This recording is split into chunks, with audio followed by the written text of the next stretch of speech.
Imagine, for a moment, that you are standing in the middle of the Nullarbor Plain in the dead of night. The air is so dry it crackles, and the sky is so heavy with stars it feels like it might collapse onto the red earth. You are looking up at a tapestry that has remained unchanged for thousands of generations. But then, a single point of light performs a maneuver that defies every law of Newtonian physics you were taught in school. It doesn't just fall, it decides where to go. On July 24th, 2025, a junior analyst at the Siding Spring Observatory noticed a discrepancy in the infrared spectrum of what was then thought to be a standard interstellar comet. This wasn't a smudge of ice or a wandering rock. The object, designated 3I Atlas, was emitting a thermal signature that suggested an internal temperature of exactly 22 degrees Celsius. That is room temperature. In the freezing vacuum of space, 300 million kilometers from the sun, something was keeping itself comfortable. The anomalies began to stack like a house of cards in a wind tunnel. First, the object's density was calculated to be less than that of cork, yet it maintained a rigid, geometric structure that didn't flex under gravitational tidal forces. Second, as it passed the orbit of Mars, 3I Atlas began to emit a repeating radio pulse at 14.2 Hz. For the uninitiated, that is a frequency often associated with human brainwaves in a state of relaxed alertness. It wasn't shouting at us, it was humming a lullaby. And then there was the velocity change on August 12th. Unfortunate timing for the official narrative, really, as those two words, natural trajectory, started doing a lot of work they weren't qualified for. The object slowed by 3 kilometers per second without shedding a single gram of mass. No plume, no heat, no debris. What if we are not looking at a visitor at all?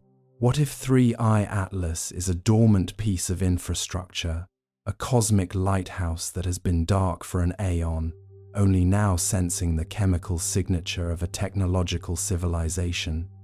You might think we are the ones doing the discovering, but here is why you are likely wrong. We are simply the ones who finally walked into the sensor's range.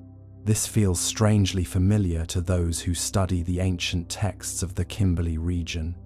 The Wandjina figures, with their large, mouthless faces and haloed heads, have watched over the Australian landscape for millennia. The traditional keepers say these beings didn't come from the Earth, but from the spaces between the stars, arriving in a time of great silence to reset the cycles of the world. Perhaps 3I Atlas isn't an arrival but a return. It makes one wonder about our place in this vast mechanical theatre. We spend our lives worrying about the mundane mortgages, traffic, the weather, while something the size of a city is currently adjusting its mirrors to get a better look at us. It's a humbling thought, isn't it? To realize you are the specimen under the lens. If you enjoy these deep explorations in space, consider subscribing or hitting the like button. It really helps the channel grow and allows me to make content like this. But even as we watch, we must acknowledge the unsettling truth that the Australian sensors detected a second signature trailing the first. We may already be part of the experiment, but that was only one theory. There is another, one buried even deeper in time. Let's go further. The deeper we go into the data archives of September 2025, the more the scientific certainty begins to dissolve into something far more liquid. Dr. Jacqueline McClary at Northeastern University was one of the first to point out that the light curve of 3I Atlas was not reflective, but refractive. It wasn't bouncing light off its surface, it was bending light around it. That is not natural physics. That is activation. By October 29th, 2025, the European Space Agency had redirected every available deep space asset to track the object's approach toward the Earth-Moon system. The tension in the rooms at the Canberra Deep Space Communication Complex was palpable, a quiet, professional panic. They found that 3I Atlas was following a precise Fibonacci spiral. In nature, we see this in sunflowers and galaxies, but in orbital mechanics, seeing a perfect golden ratio usually means someone at the controls has a very keen sense of aesthetics. Consider the sheer irony of our situation. We have spent billions of dollars on the search for extraterrestrial intelligence, listening for a grand broadcast, a cosmic hello.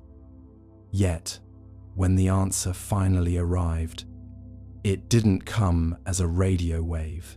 It came as a physical presence that simply refused to be ignored. It's like waiting for a phone call for 40 years, only to realize the person has been standing in your backyard the entire time, staring at your kitchen window.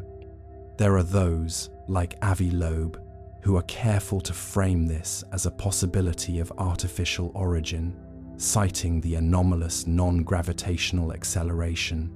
But the data from the Australian telescopes goes a step further. It suggests that 3I Atlas is not a ship in the way we understand it. It is a von Neumann probe, a self-replicating machine designed to explore the galaxy and wait for signs of life. This mirrors the Sumerian myths of the Anunnaki, those who from heaven to earth came. The tablets speak of a celestial body called Nibiru that returns on a vast, multi-millennial orbit to check on the progress of the black-headed people, while the physics of a hidden planet are dubious.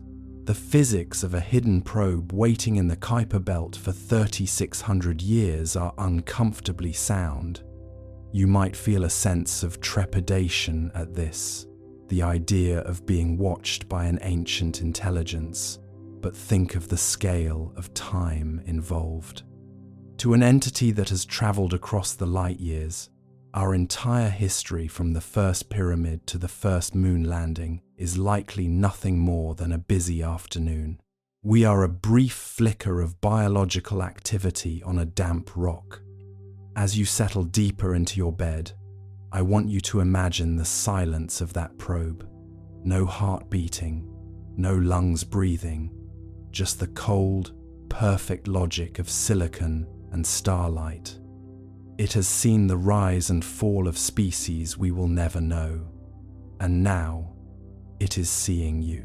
Share your thoughts below on whether you believe such a machine would be capable of empathy or if it is merely a cold recorder of facts. I'm curious to see how you perceive the watcher. The problem, however, is that by November 2025, the probe didn't just stay in a stable orbit. It began to whisper. But the whispers weren't meant for our ears. They were meant for something already here. Let's go further.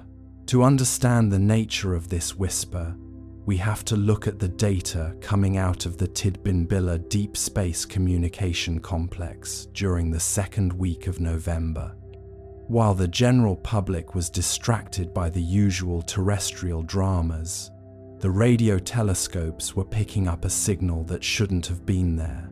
It wasn't coming from the direction of 3I Atlas itself, but rather, it was a reflected resonance, a secondary pulse. Bow. It was as if the probe was shouting into a canyon, and for the first time in recorded history, the canyon was shouting back. The signal was measured at exactly 8 Hertz. For those who study the Earth's electromagnetic environment, that number is deeply significant.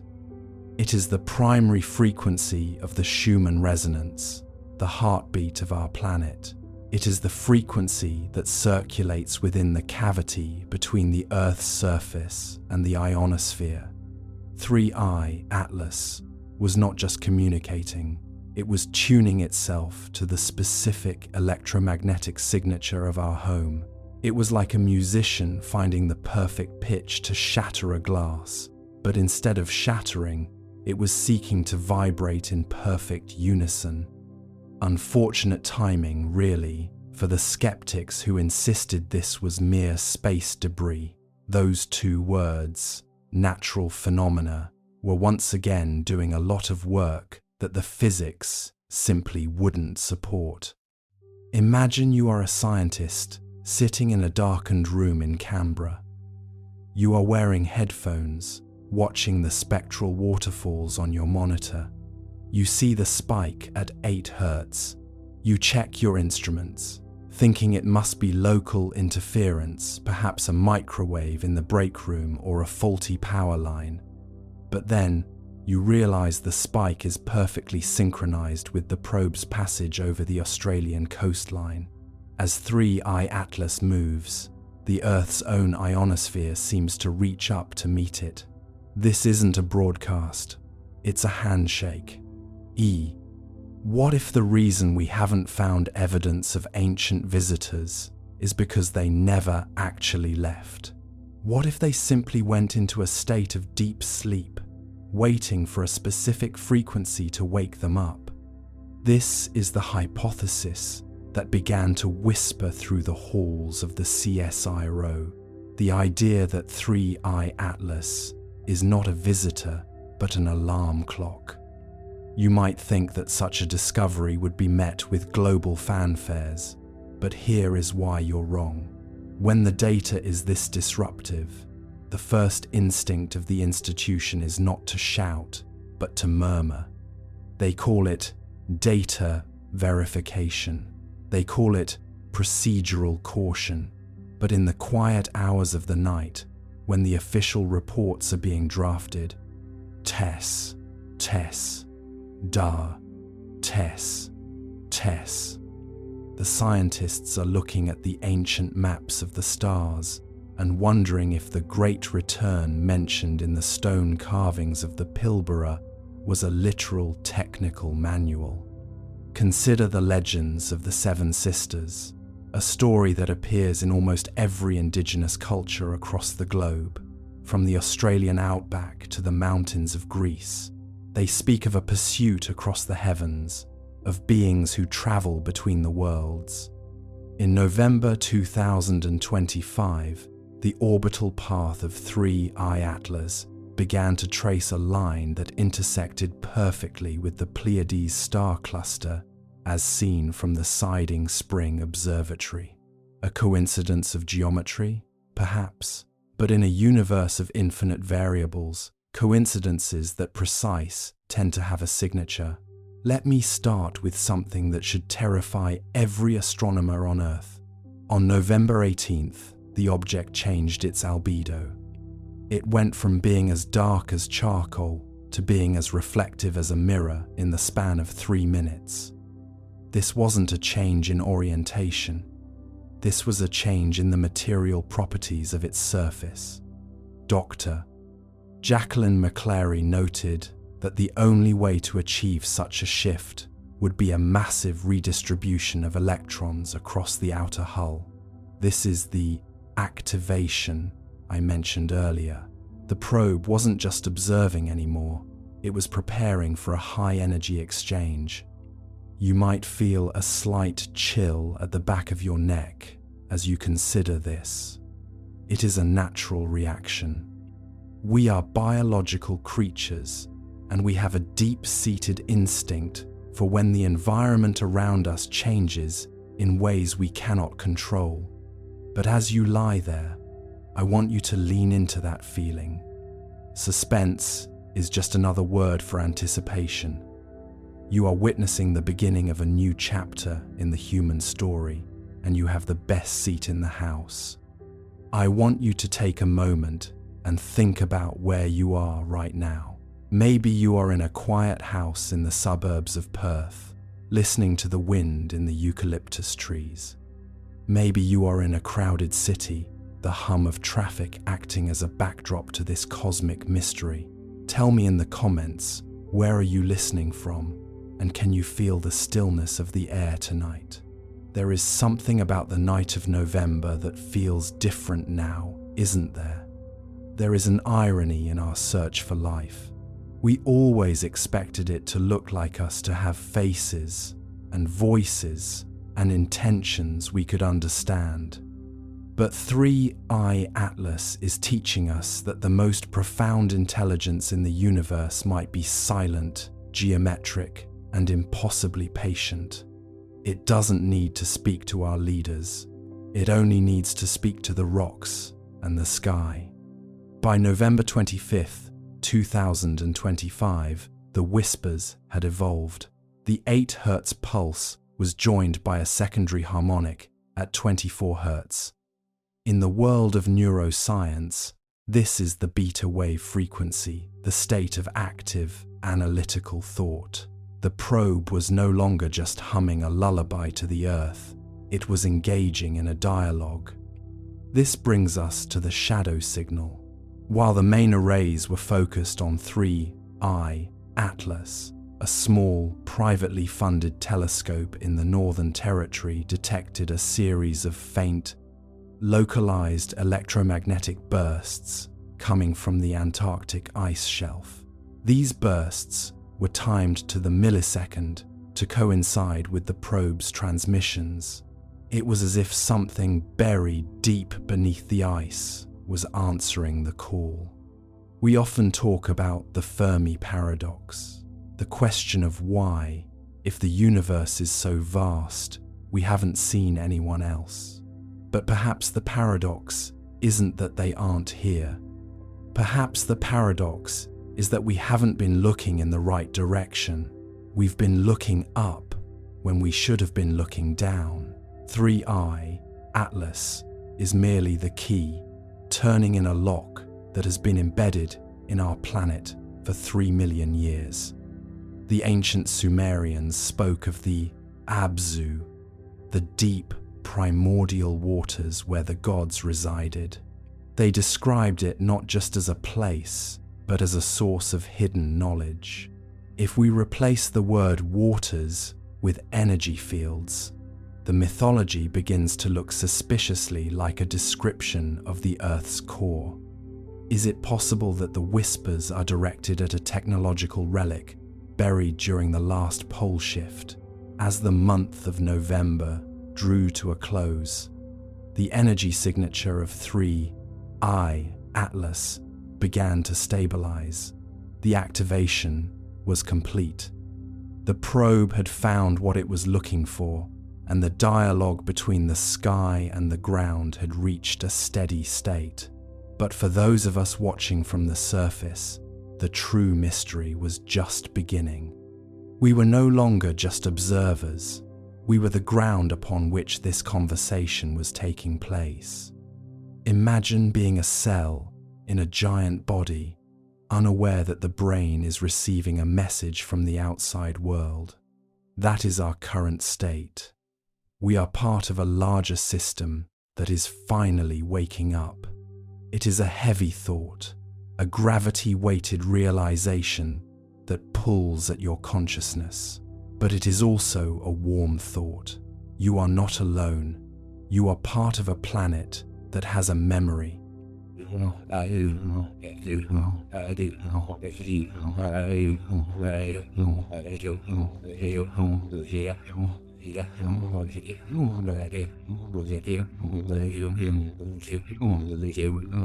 You are in sync with the Earth. You are in sync with the stars. The probe is still there, drifting in the dark, whispering its secrets to the silence. And even if we don't understand the words, we can feel the truth of the sound. But here is where it gets dark. The final data packet received in November didn't contain mathematics or images. It contained a countdown. Not a countdown to an impact, but a countdown to a transition. A date was set for early January 2026, and as the Australian sensors tracked the object's departure from its stable orbit, they noticed one final terrifying detail. 3I Atlas wasn't just moving, it was expanding. The mirror surface was unfolding like a piece of cosmic origami, growing from the size of a city to the size of a small moon. We have a few weeks left to watch, a few weeks to wonder, and then the countdown reaches 0. But that was only one theory. There's another, one buried even deeper in time. Let's go further. When we look back at the historical records of the 17th century, we find curious accounts of aerial battles over European cities' strange, metallic shapes clashing in the clouds. We laughed at these as mass hysteria or atmospheric phenomena.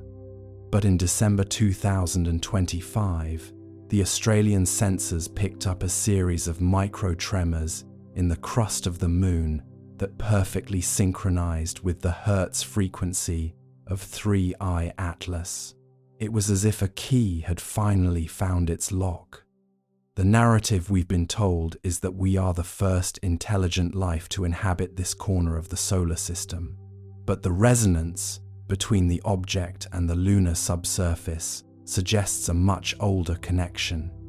Some researchers are now quietly suggesting that 3I Atlas isn't a scout, it is a maintenance vehicle.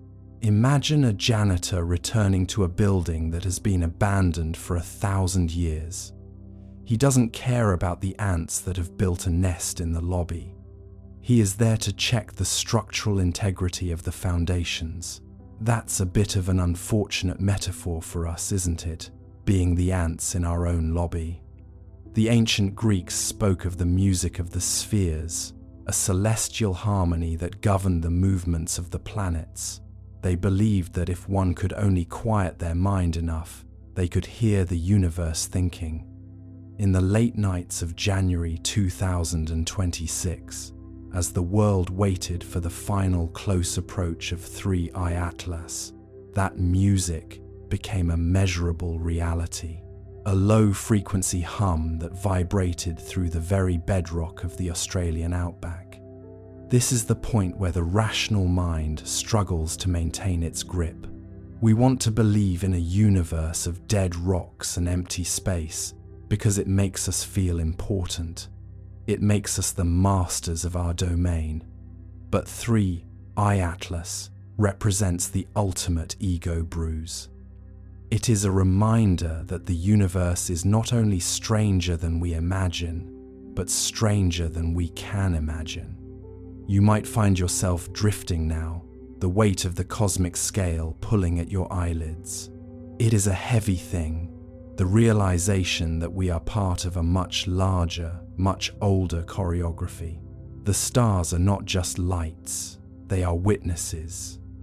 Consider the return cycles mentioned in the Mayan long count calendar.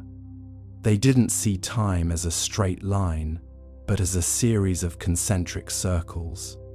Every cycle has an observer. Every cycle has a beginning and an end.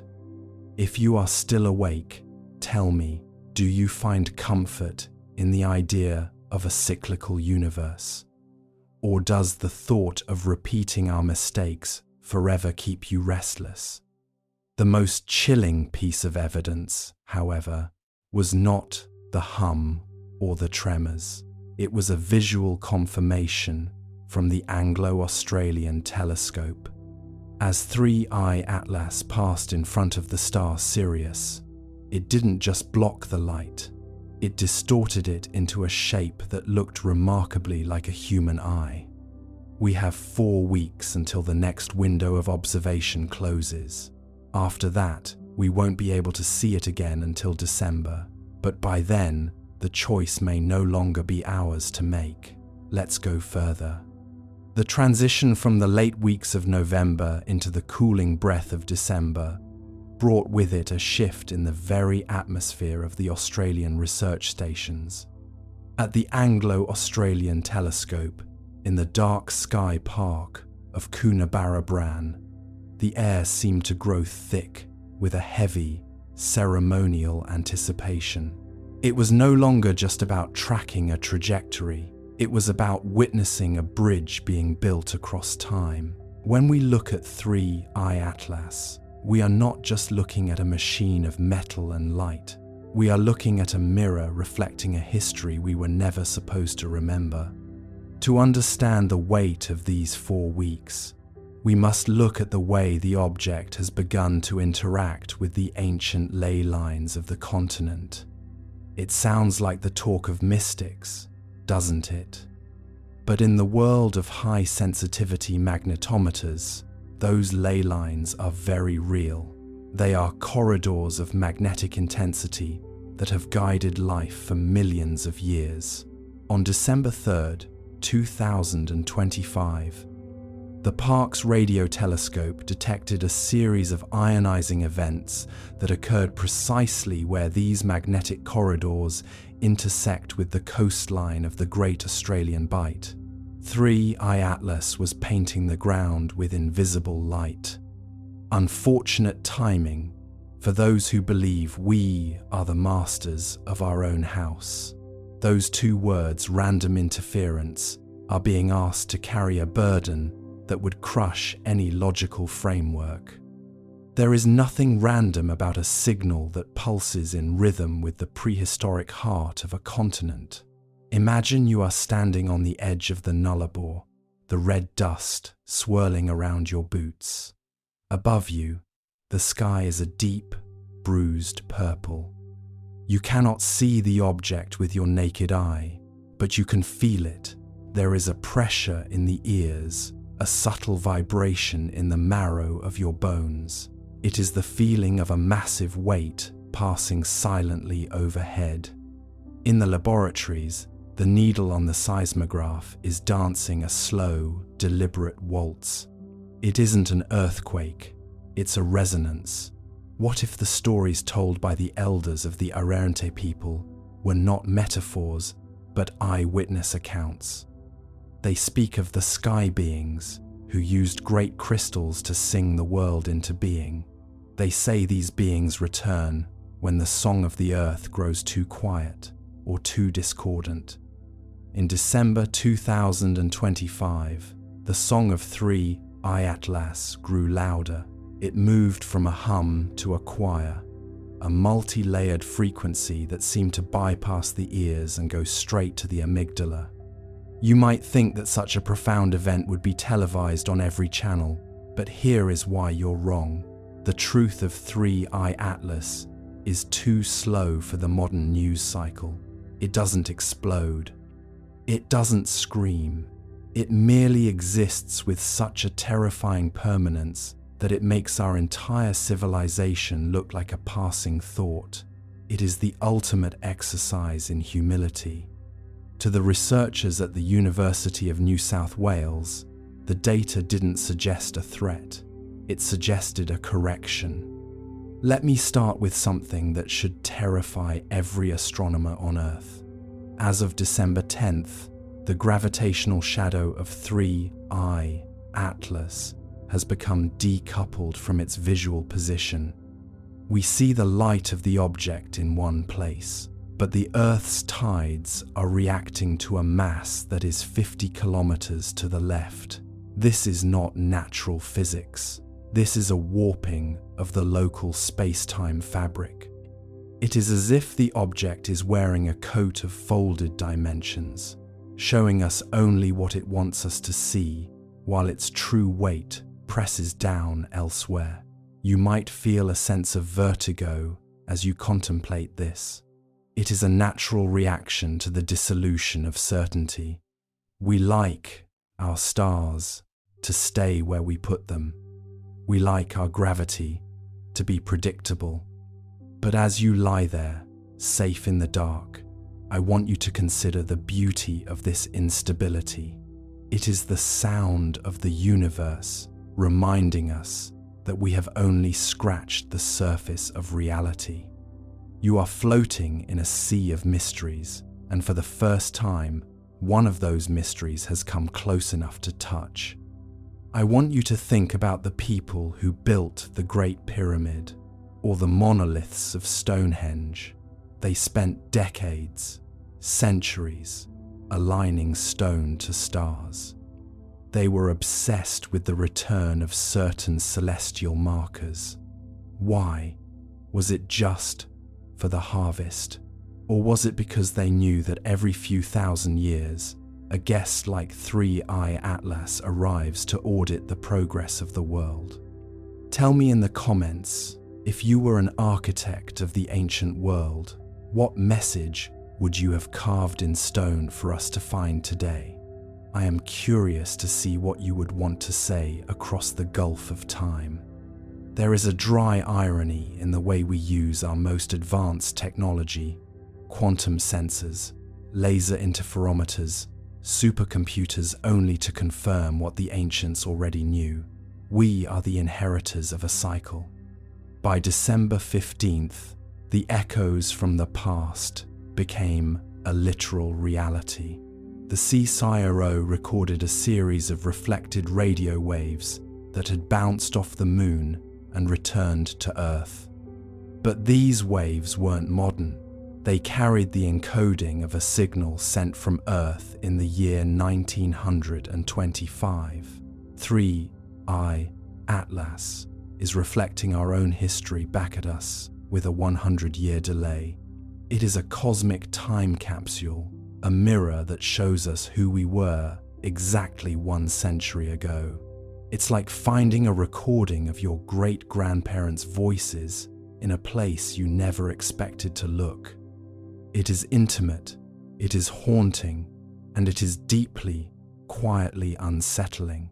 Consider the return of the phoenix, myths found in nearly every culture. A bird of fire that consumes itself only to be reborn from the ashes. In the data streams of late December, 3I Atlas began to show a thermal bloom that looked to the infrared cameras like a shimmering wing of plasma. The object is not just a ship, it is a catalyst. It is the fire that precedes the rebirth.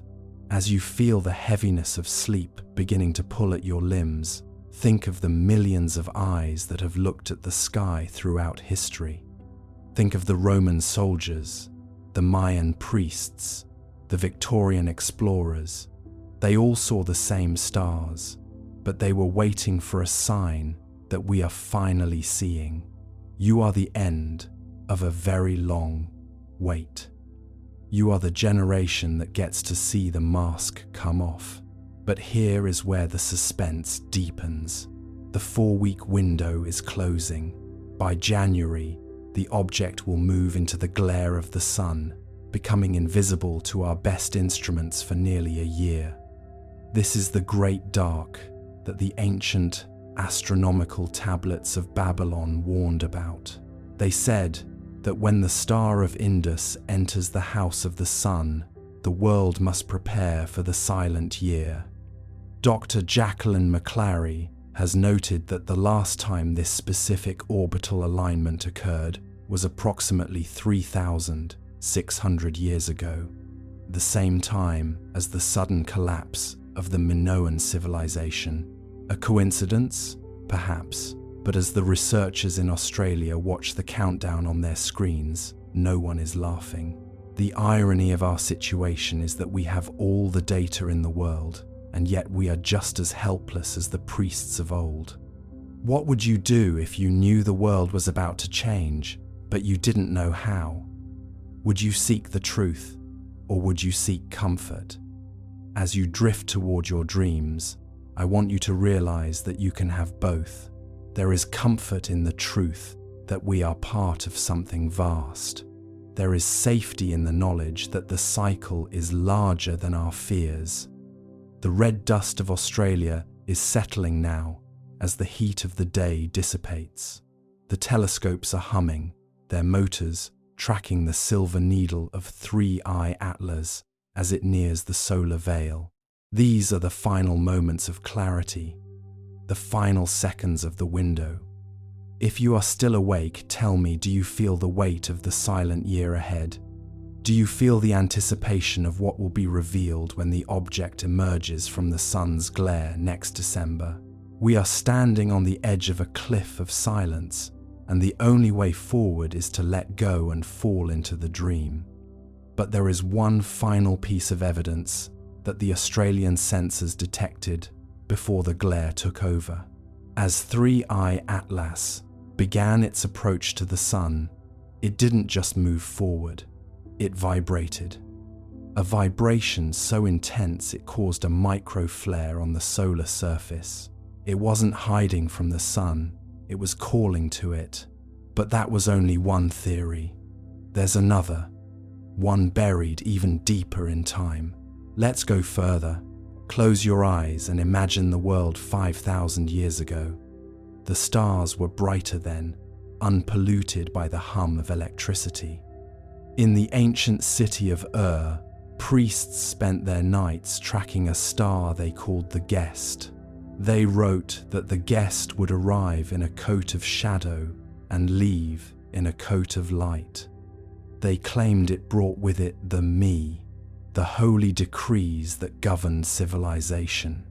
These priests were not merely astronomers, they were the first archivists of a cosmic appointment.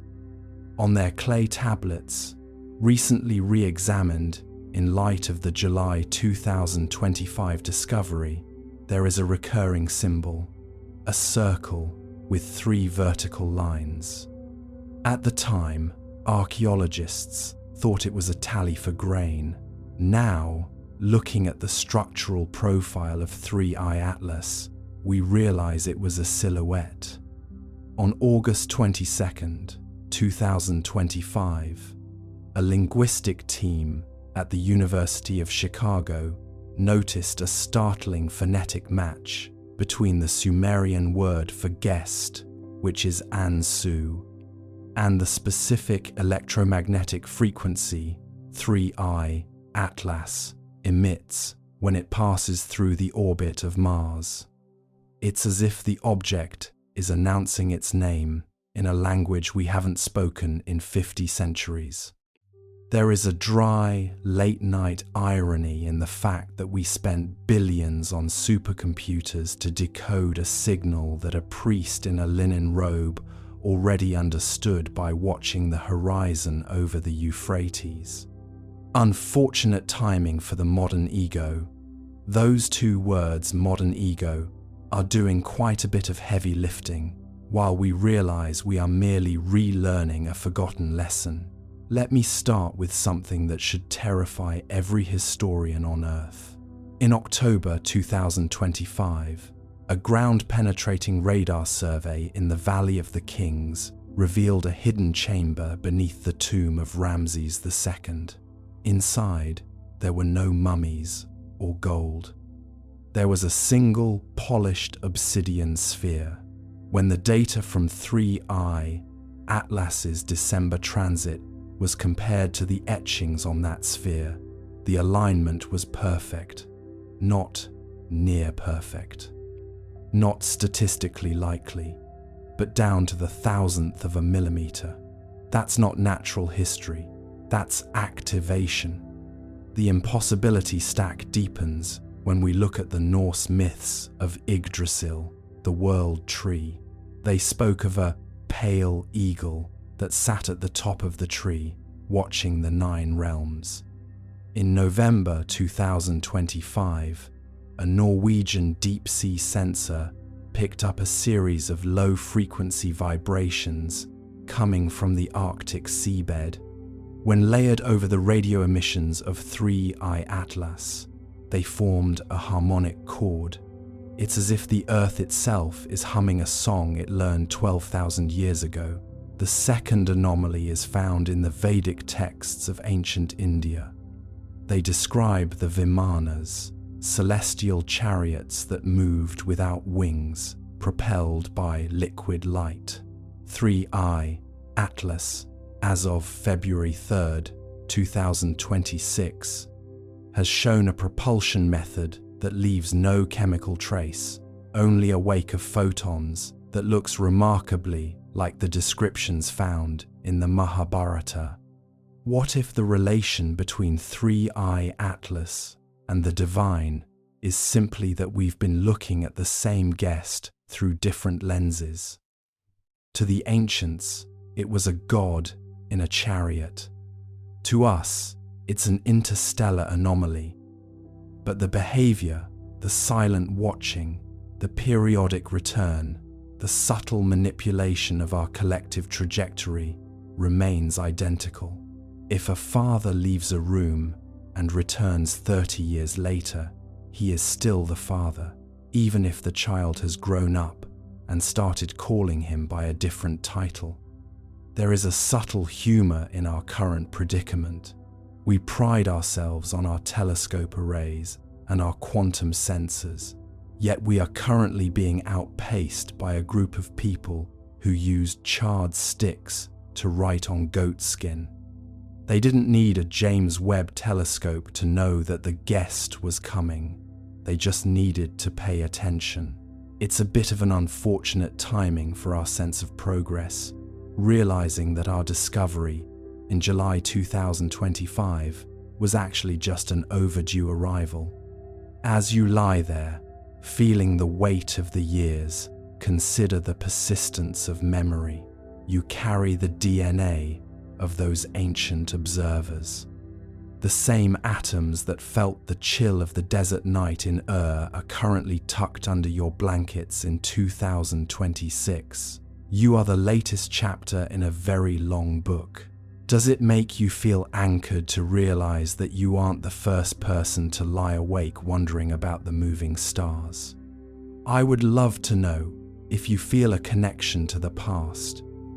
Do you ever walk through an old forest or stand in an ancient ruin and feel a sense of recognition, like the stones are waiting for you to remember something? Tell me where you are listening from, and if your local history has any stories of lights that shouldn't be. We are all stitching this map together in the comments tonight. But let me back up. To understand why 3I Atlas is here now, we have to look at the cycle of the Great Year.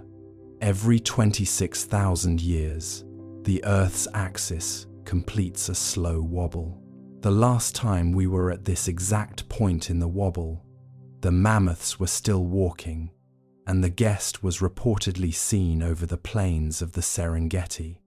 The data from January 2026 shows that 3I Atlas is currently correcting its tilt to match that ancient alignment. It's not just a visitor, it's a clock watcher. It is ensuring that the decrees of civilization, are still being followed. Now, you could argue that these are just myth stories told by people who didn't understand eclipses or comets. But here is where the science gets quietly alarming. Dr. Alistair Thorne at the British Museum recently pointed out that the orbital decay of 3I Atlas is being offset by the precise amount of energy required to keep it visible from the Giza Plateau at midnight.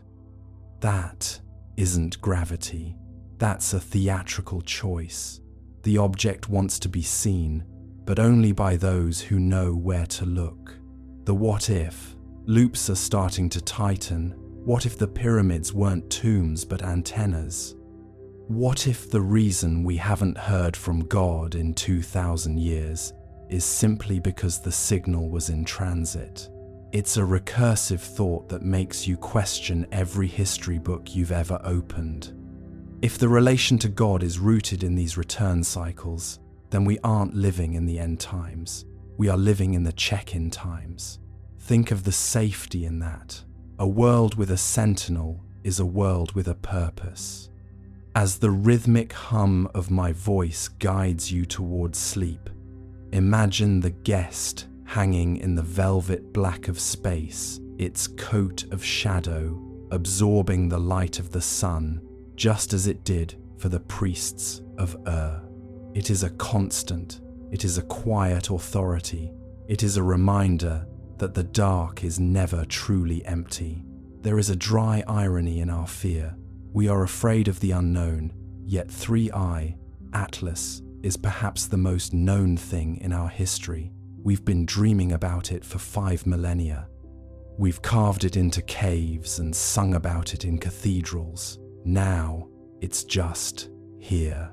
On February 3rd, 2026, the mystery is no longer, is it real? But what does it want? But here is the final, unresolved thought of this hour. The Sumerian tablets didn't just speak of the arrival. They spoke of the departure, and they said that when the guest leaves, it takes the me with it. But that was only the history. To truly understand the scale of what is happening, we have to move beyond our tiny blue marble. We have to look at the galaxy through the eyes of the architect. But that was only one theory. There's another, one buried even deeper in time. Let's go further. From the orbit of Mars, the high-rise camera snapped the sharpest images ever taken of 3I Atlas, or tried to. The photos that returned were oddly dark, contrasty, and streaked with interference patterns. The official statement said, sensor artifact. The unofficial whisper said, structure, not smooth like ice, angular, intentional, the kind of geometry nature avoids because it looks too much like thinking. Let's drift into that Martian orbit for a moment. Silent, steady, red below, black above. The high-rise camera hums to life, a billion-dollar eye staring into the cold. You can almost feel the anticipation, a mechanical eyelid opening in the thin sunlight. The image begins to build, pixel by pixel, line by line, translating photons into revelation, and then static. At first, it's subtle, a faint interference pattern, a digital shimmer, like someone exhaling across a radio signal. The engineers squint at their monitors. Maybe cosmic rays hit the sensor, someone suggests. Maybe solar noise. But cosmic rays don't make right angles, and solar noise doesn't repeat itself with architectural precision. The next image arrives, darker. The histogram spikes in places it shouldn't. The shape in the frame looks less like a comet and more like, well, something trying very hard not to look like anything. Its edges are clean, too clean. Shadows fall where there shouldn't be surface variation. And there, just faintly, a glint, a perfect 90-degree reflection. That's when the whispers start. The data team runs deconvolution algorithms to clean the image, and the results make it worse. Beneath the interference, faint geometric striations emerge, triangles, plates, grids, not random, repeating, symmetrical, the kind of order that makes your brain uncomfortable because it feels deliberate. Structure, one analyst says quietly. No, her supervisor corrects, artifact. But even as she says it, her cursor hovers over the same square patch again and again, as though hoping it will stop looking like a window. ESA's public statement comes fast and flat. The imaging anomalies are consistent with sensor interference caused by reflected solar radiation. That's bureaucratic. For, we don't know what we're seeing, but please don't ask. Internally though, emails start flying. The word structure appears 17 times in one thread, always in quotation marks, as if politeness could make it less alarming. Imagine being one of those analysts, zooming in until the pixels themselves seem to blink.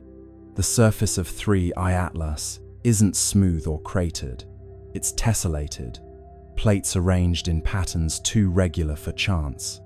Some appear overlapping, others recessed, and in one frame, a faint seam runs along the curvature, subtle but unmistakable like a hatch. Of course, no one dares call it that. The official internal term becomes geometric albedo variation. It sounds safe, sterile, boring, but you can't unsee geometry. Nature loves curves, spirals, organic chaos. This looks like design. One engineer writes in her log, "Could this be an illusion from the imaging process?" Another replies, "An illusion that repeats itself identically across 3 instruments." There's no follow-up message. They try to replicate the interference on other targets. Phobos, Deimos, even an old asteroid.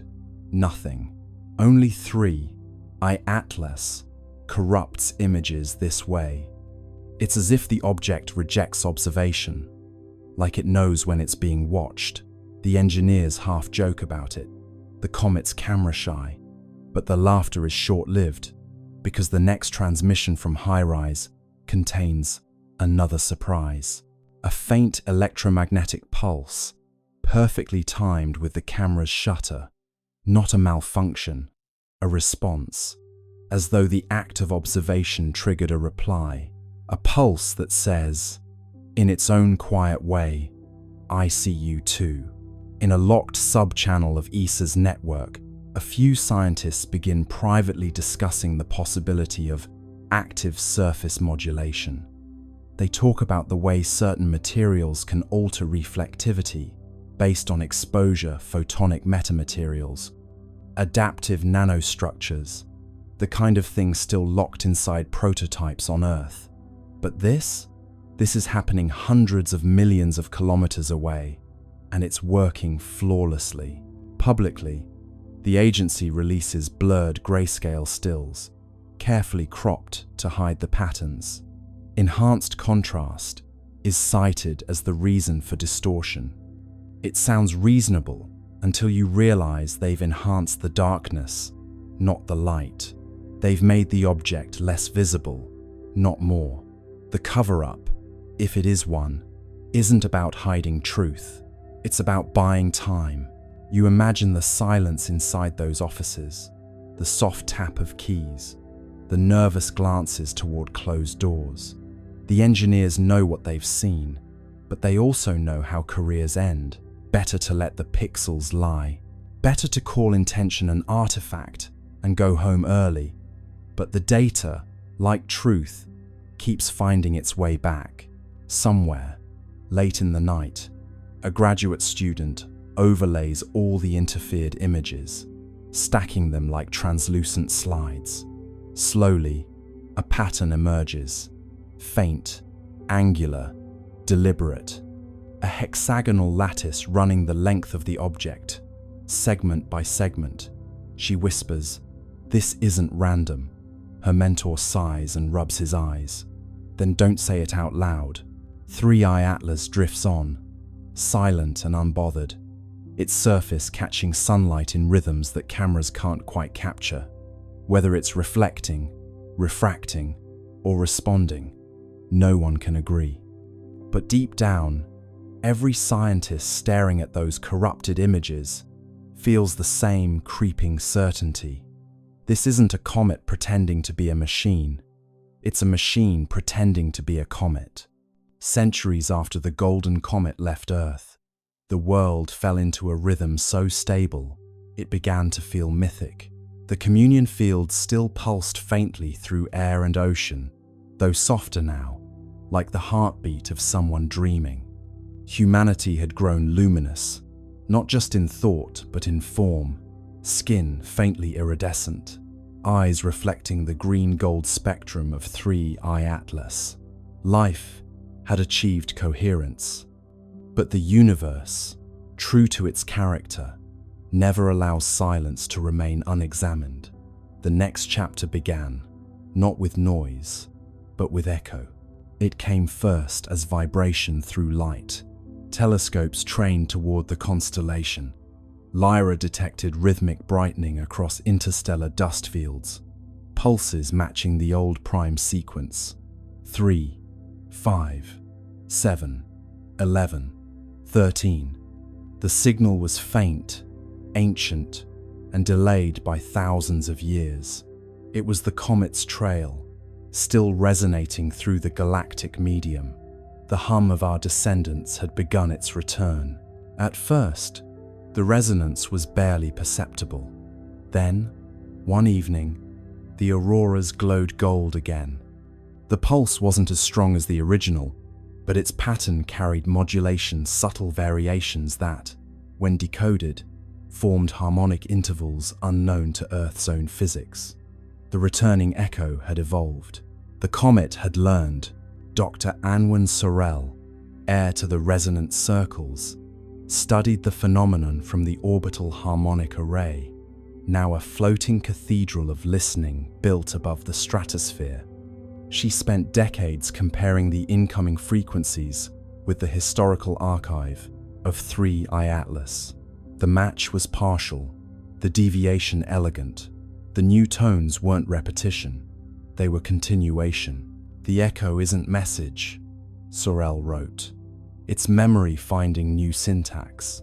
Her analysis revealed something breathtaking. The returning resonance carried encoded gravitational modulations, tiny, deliberate bends in space-time that formed sequences of prime intervals.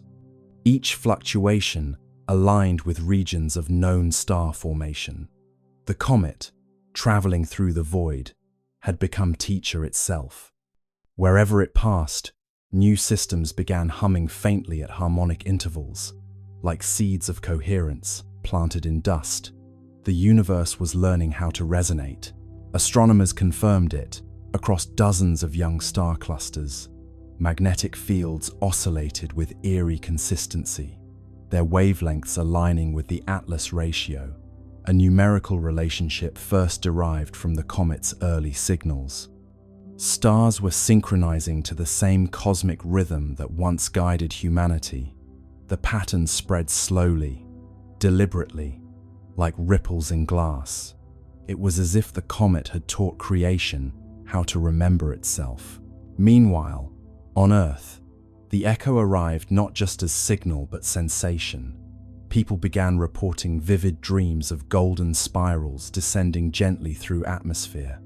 Children woke smiling, saying they had seen the light that hums.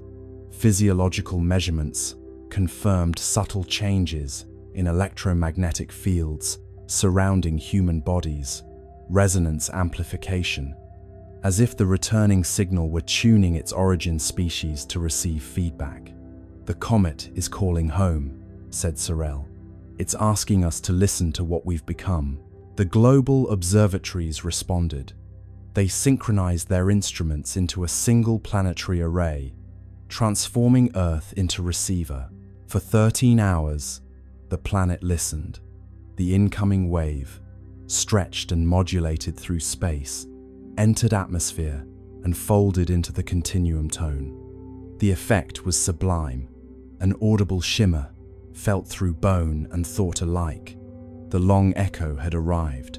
It wasn't just harmonic, it was architectural. The sound carried layers, low frequencies describing structure, higher ones encoding emotion.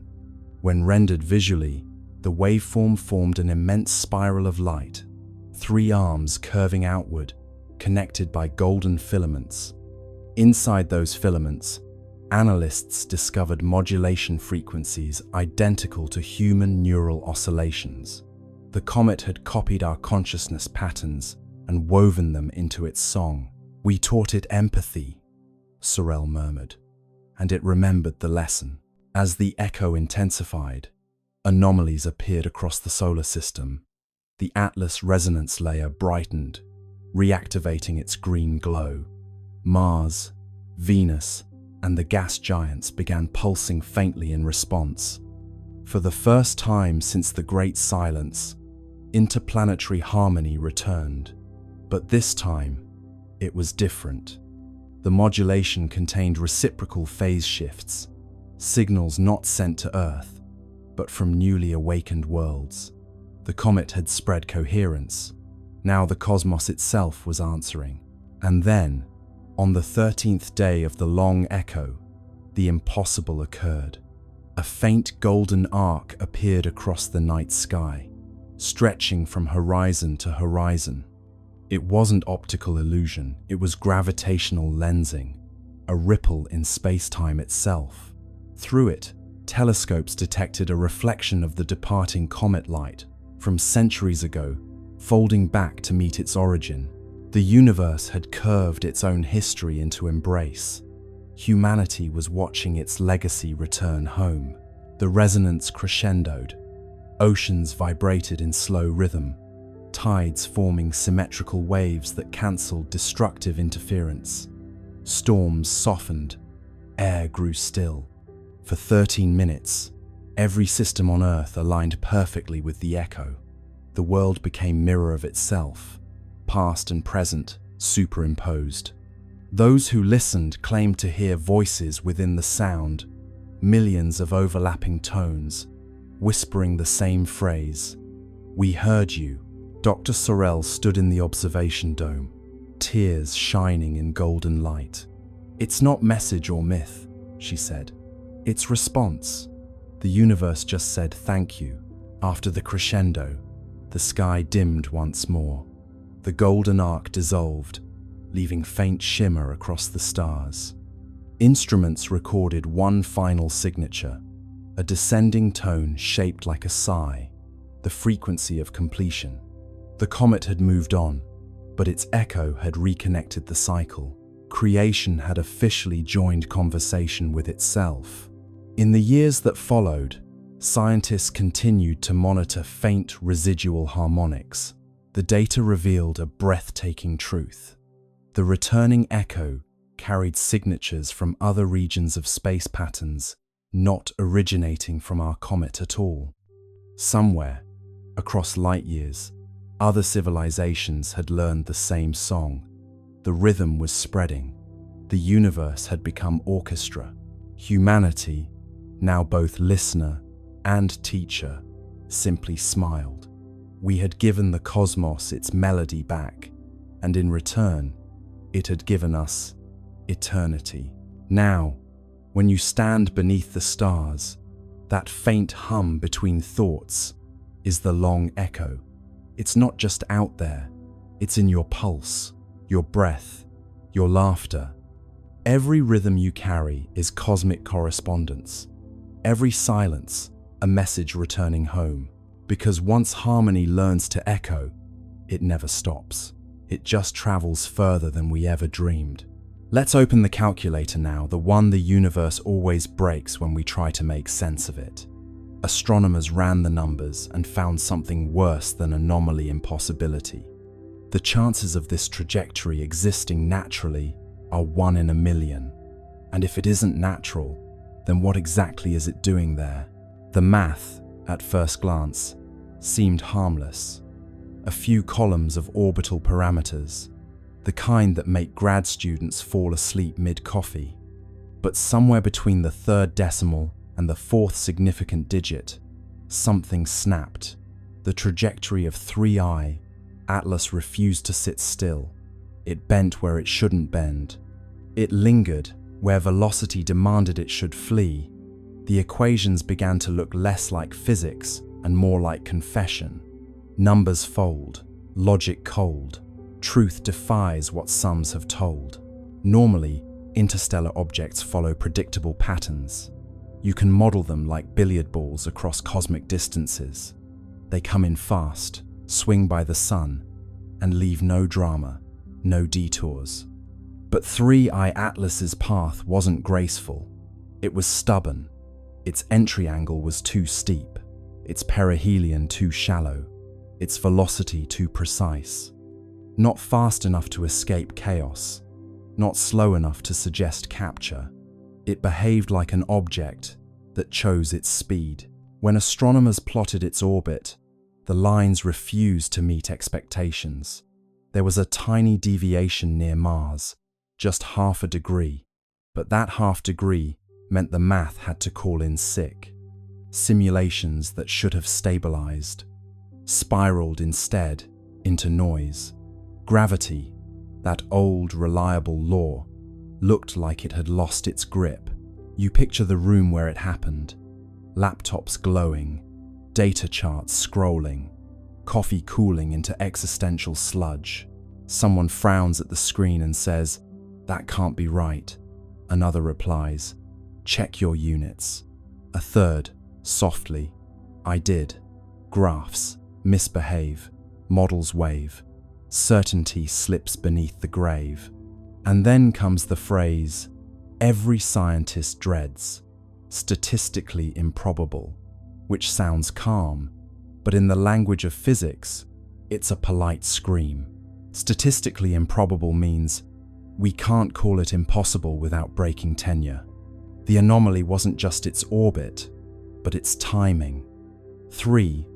I Atlas arrived exactly when Mars was positioned for maximum visibility, almost too perfectly. Not weeks earlier, not months later. Right there, right then, with 7 spacecraft ready and waiting. The odds of that happening naturally, 1 in a million. The odds of it happening twice, after Oumuamua's similarly suspicious arrival in 2017, 1 in a billion. You'd have better luck being struck by lightning while winning the lottery on a flying whale. ESA's internal memo summarized the problem delicately. Observed trajectory, inconsistent with gravitational expectations. Further analysis required. Translation: physics is mad at us. The more they recalculated, the stranger it got. Gravitational modeling suggested that the object's acceleration near Mars was slightly higher than predicted, even though there was no nearby mass to explain it. Radiation pressure from the sun could account for some of that, but not all. It's like watching a leaf fall upward and telling yourself, it's just wind you can't feel. Forces lie, numbers sigh, laws bend softly in the sky. NASA's Dynamical Systems team tried something desperate, reverse engineering the orbit backward through time, as if rewinding a film. When they did, 3I Atlas's path didn't trace cleanly into interstellar space. It looped a faint, impossible curve that seemed to originate from a region between known stars, a nowhere place, a mathematical shrug. That's when someone joked, maybe it's the universe's typo. But you could tell the joke wasn't funny. Typos don't maintain coherent structure for millions of kilometers. Meanwhile, the probability graphs looked like flat lines. Every statistical model screamed the same thing. This shouldn't exist. A few researchers began whispering about guided motion. The phrase never made it into print, but it appeared in Slack channels, in late-night emails. Not artificial, not controlled, just guided. And that's when the philosophical part kicked in. If something's improbable enough, does that make it unnatural or just unobserved? Chance or plan? Who began?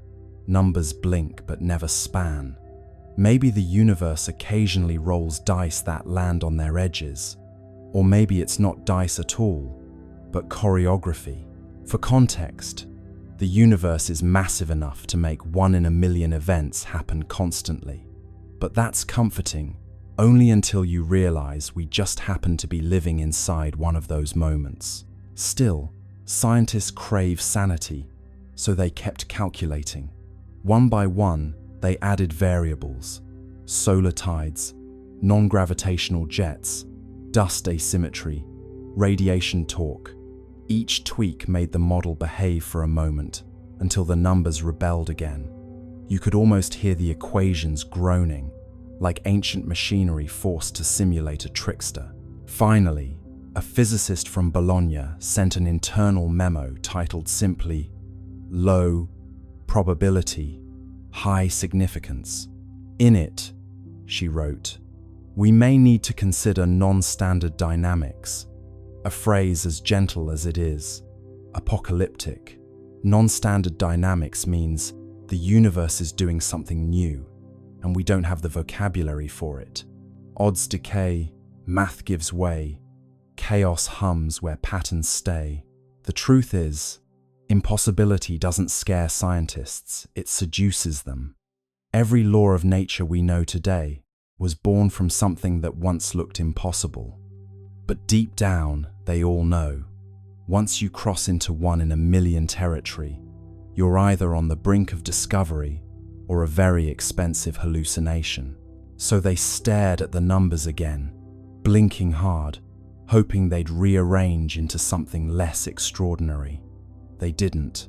The comet that shouldn't exist kept existing, gliding through Mars's shadow like a cosmic dare, and somewhere between decimal points, someone whispered the question no one wanted in the official record.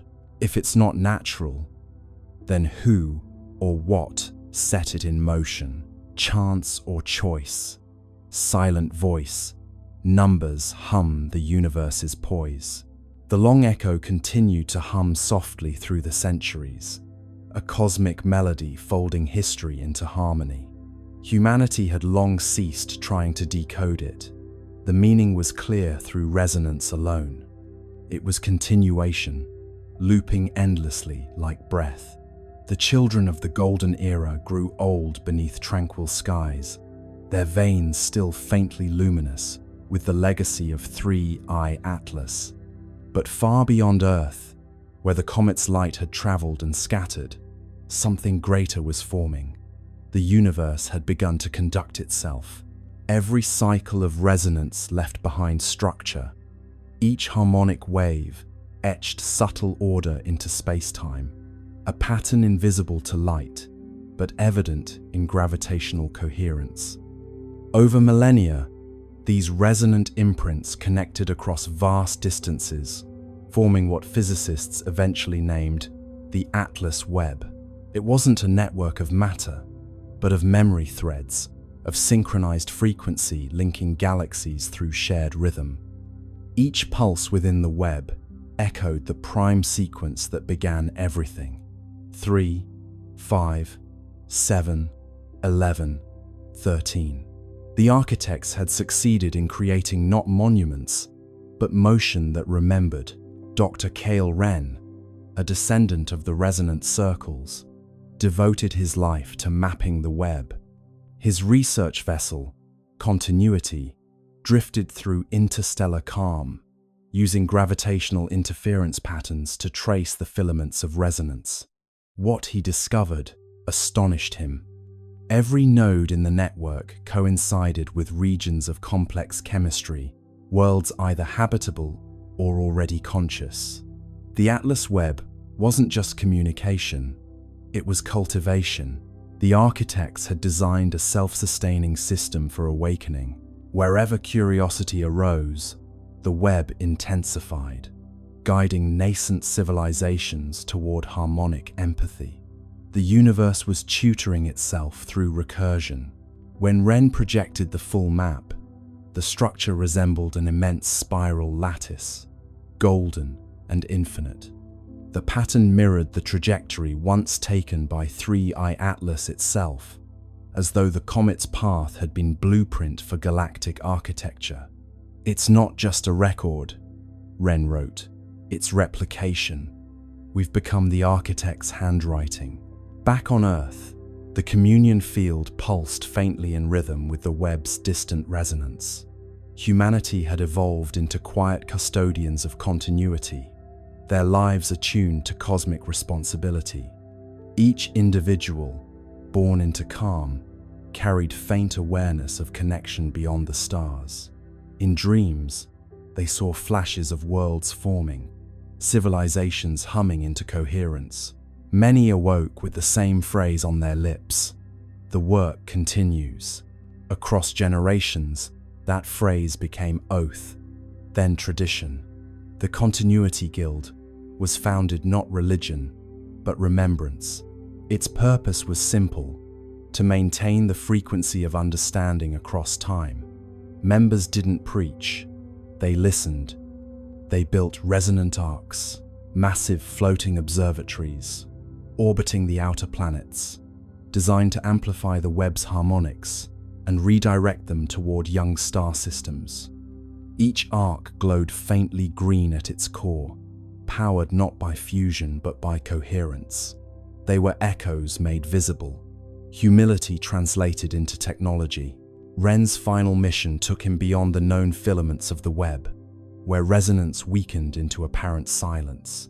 There, in a region between galaxies, his instruments detected faint counterpoint, a melody inverted. It was identical to the Atlas sequence, but reversed in order. 13, 11, 7, 5, 3, the mirror of origin. He realized then that the universe wasn't only expanding, it was harmonizing with its reflection. Somewhere on the opposite side of time, another web was forming, perhaps seeded by a civilization much like humanity, or by the universe itself. Remembering how to balance its chords, he transmitted the data home, knowing it would take centuries to arrive. Tell them, his final log read, that continuity requires conversation, even with silence. The mirror sings back. When his ship drifted into the void, the web brightened briefly, as if acknowledging gratitude. And back on Earth, children looked up from their play and smiled without knowing why.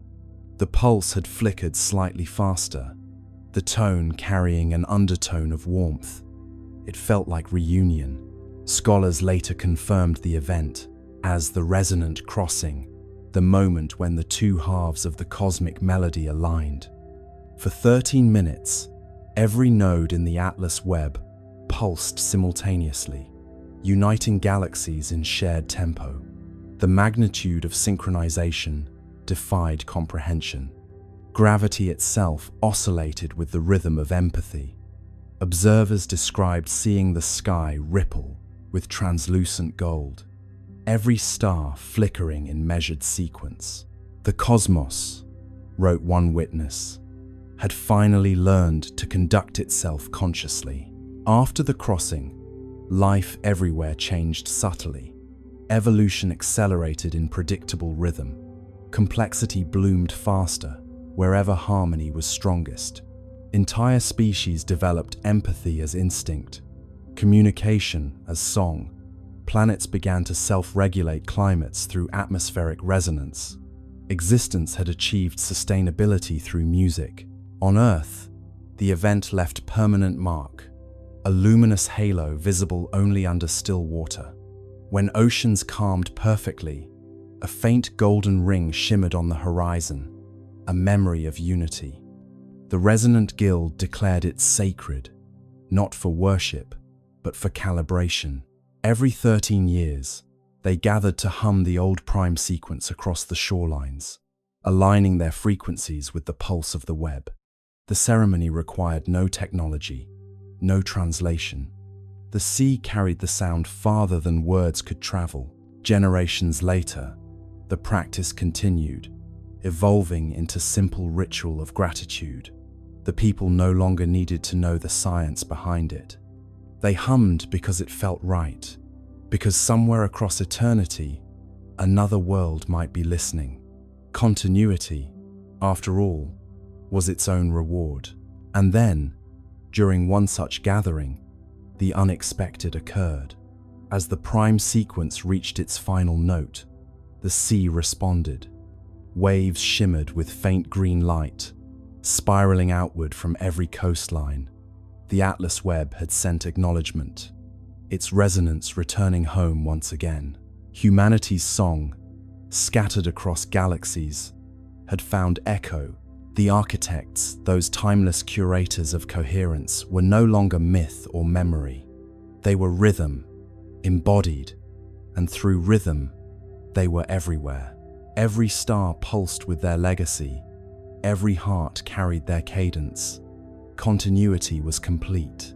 And so, standing beneath a sky now alive with subtle geometry, you realize what they had always meant by continuity. It isn't endlessness, it's participation. The universe doesn't persist by force, but by choice. Each awareness adding one more harmonic to the chord of being. The architects are not coming back because they never left. They're what happens every time silence chooses to listen again. And somewhere, faint but certain, the pulse continues. 3, 5, 7, 11, 13.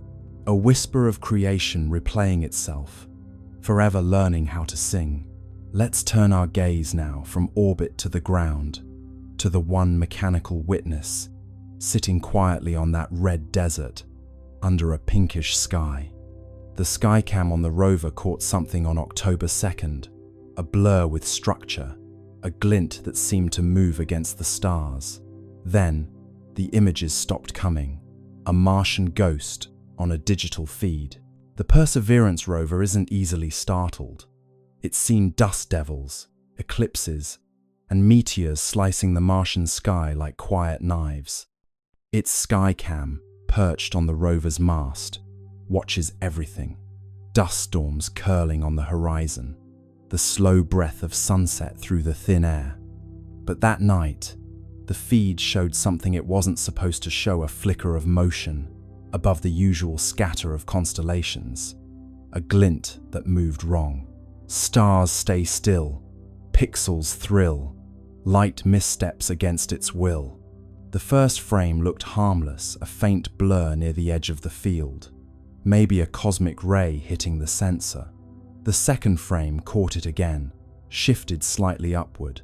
The third frame, a flash, clean and geometric.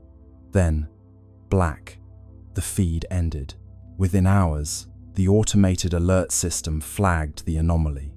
Unexpected optical signature detected. JPL engineers, bleary-eyed at 3 a.m. Pacific time, reviewed the frames. The glint was small, no bigger than a bright pixel cluster, but it moved against the background stars. Comets don't do that. Satellites don't orbit Mars. And Perseverance doesn't blink.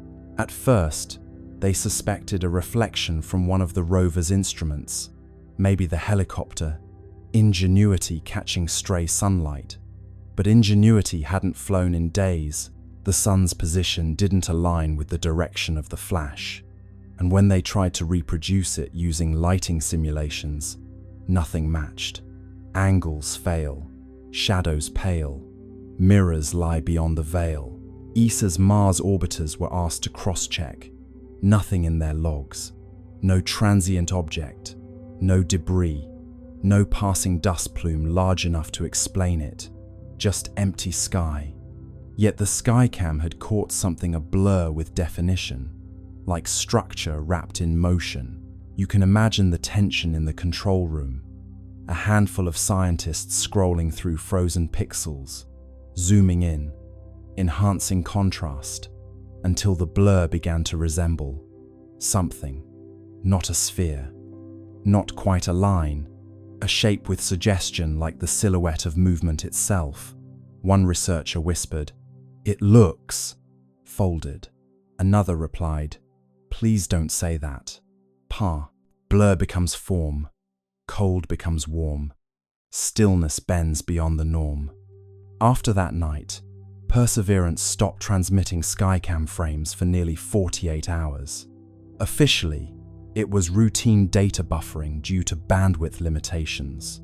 But the engineers knew that wasn't normal. The rover's systems had entered a safe data mode, not shutdown, but pause.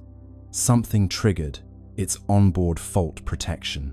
When the feed resumed, it was missing several minutes. The missing frames were replaced with static placeholders labeled checksum mismatch. That's the digital equivalent of something looks strange, and we erased it politely. Publicly, NASA released a statement. Perseverance continues nominal operations. A temporary data outage affected non-critical imaging systems.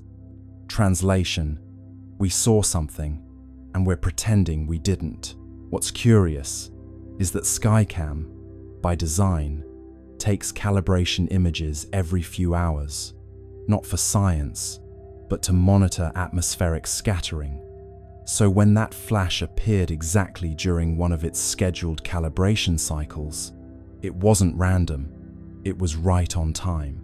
The odds of coincidence, again, hovered around 1 in a million. A few leaked telemetry lines from the rover's internal diagnostics hinted at a momentary spike in ambient electromagnetic flux. Not dangerous, but noticeable. Mars doesn't have a strong magnetic field, so spikes like that are rare unless something nearby caused them. Fields hum bright, air grows slight, static crackles in Martian night. Some at JPL joked that maybe Perseverance had finally seen the Martian ghost, a running gag about artifacts caused by cosmic rays hitting the camera. But deep down, they knew this wasn't noise. Cosmic rays don't produce consistent geometry over multiple frames. They don't glint, and they certainly don't cause your camera to stop recording mid-sequence. Later that week, an internal memo circulated quietly. Skycam, anomaly confirmed, source unresolved. Recommend temporary suspension of skyward imaging until recalibration complete.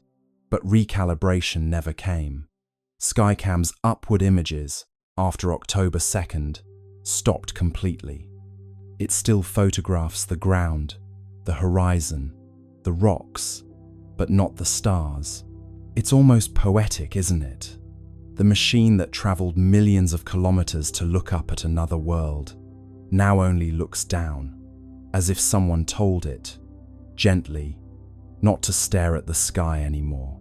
Eyes once high, grounded by sky, cameras close where secrets lie. ESA cross-checked Mars Express's logs for that night.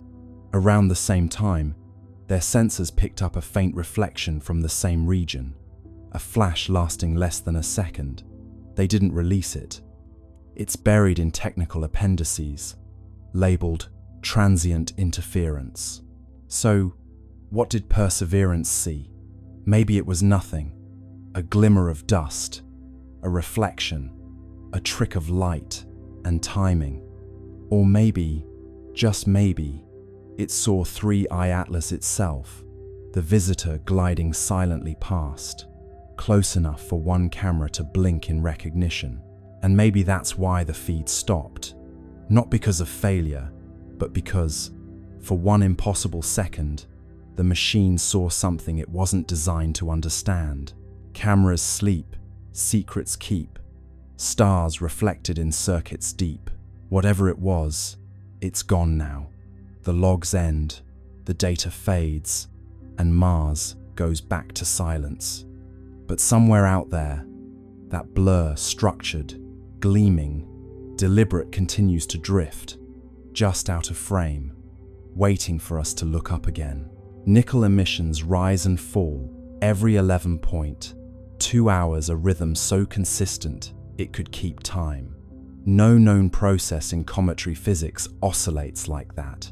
It's not random, not thermal, not tidal. If you plot it out, the curve looks eerily like a power cycle. Input, output, rest, release. As though the object isn't just active, it's working. Imagine the rhythm first, before the meaning, that quiet, patient beat, echoing across space. 11.2 hours, every single time. A pulse of metallic gas blooming into the void, steady as a clock, calm as breath. You could almost set your watch to it, if your watch were brave enough to admit that comets shouldn't behave like generators. ESA scientists call it periodic outgassing, but that phrase hides its strangeness. Outgassing, sure, all comets breathe when they near the sunday, but they do it chaotically, spasmodically, like old engines sputtering to life. 3I Atlas breathes like a monk, precise, patient, unbothered. The jets flare with mathematical regularity. Heat spikes rise and fall in perfect symmetry. It doesn't vent, it operates. One researcher compares it to a geothermal cycle. Another, quietly, says it looks more like a feedback loop, the kind you'd find in systems built to sustain themselves. Not explosion, not decay maintenance. It's as if, she writes in her notes, the object is checking its own pulse. You picture the surface up close, a dark, angular world of nickel frost and whispering gas. At regular intervals, something stirs beneath a shimmer of energy, invisible but disciplined. Jets of metallic vapor hiss outward, then stop, then start again. Exactly 11 hours later, if you could hear it, it would sound like the slow exhale of a sleeping machine. In a conference call, a thermal engineer says what everyone's been thinking, but nobody dares to say. It's cycling power. The silence that follows lasts too long. Finally, a voice breaks through. Comets don't have power to cycle. Laughter, brief and brittle. But the idea doesn't leave the room. ESA's temperature graphs show a curious pattern. When the nickel plume rises, the overall surface temperature dips.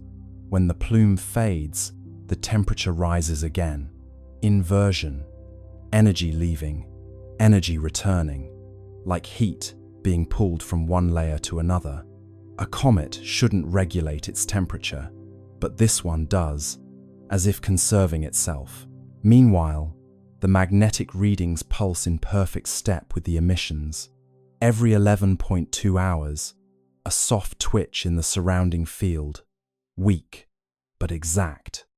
It's synchronized, says the magnetometer lead. What's synchronized? Asks her supervisor. Everything. It's at this point that even skeptics start to sweat. There's no known natural mechanism that could time itself this precisely over weeks of observation. Thermal oscillations drift. Chemical reactions lose coherence. Orbital dynamics wobble. Only something with active feedback could hold this pattern so tight. You could call it mechanical, but that feels too simple. It's intentional physics. Picture the scientists watching from their consoles. They know what their instruments are telling them, but their faces stay still, like poker players with bad hands. Someone mutters, "Could be resonant harmonics with solar flux." Another nods, grateful for the excuse. But deep down, they all know the truth: the sun doesn't hum in 11-hour intervals. The longer they watch, the clearer it becomes. The pattern isn't just repeating, it's adapting. After a minor solar flare, the interval shortens by half a minute, as though 3i Atlas adjusted for environmental change. Feedback stabilization, someone writes in the margin. A note for posterity, a euphemism for "it noticed." Back on Earth, in a late-night live stream watched by a few thousand insomniac skywatchers, a physicist overlays the emission data with human heartbeats. The waveform syncs disturbingly well. Peaks, troughs, recovery, rest. The audience chat explodes with jokes, space pacemaker, cosmic Fitbit, and the inevitable, "It's alive." The scientist smiles weakly and says, "No, just rhythmic." But even she can't stop glancing at the screen like it's listening. One theory gains quiet traction, that the emissions are part of a resource loop.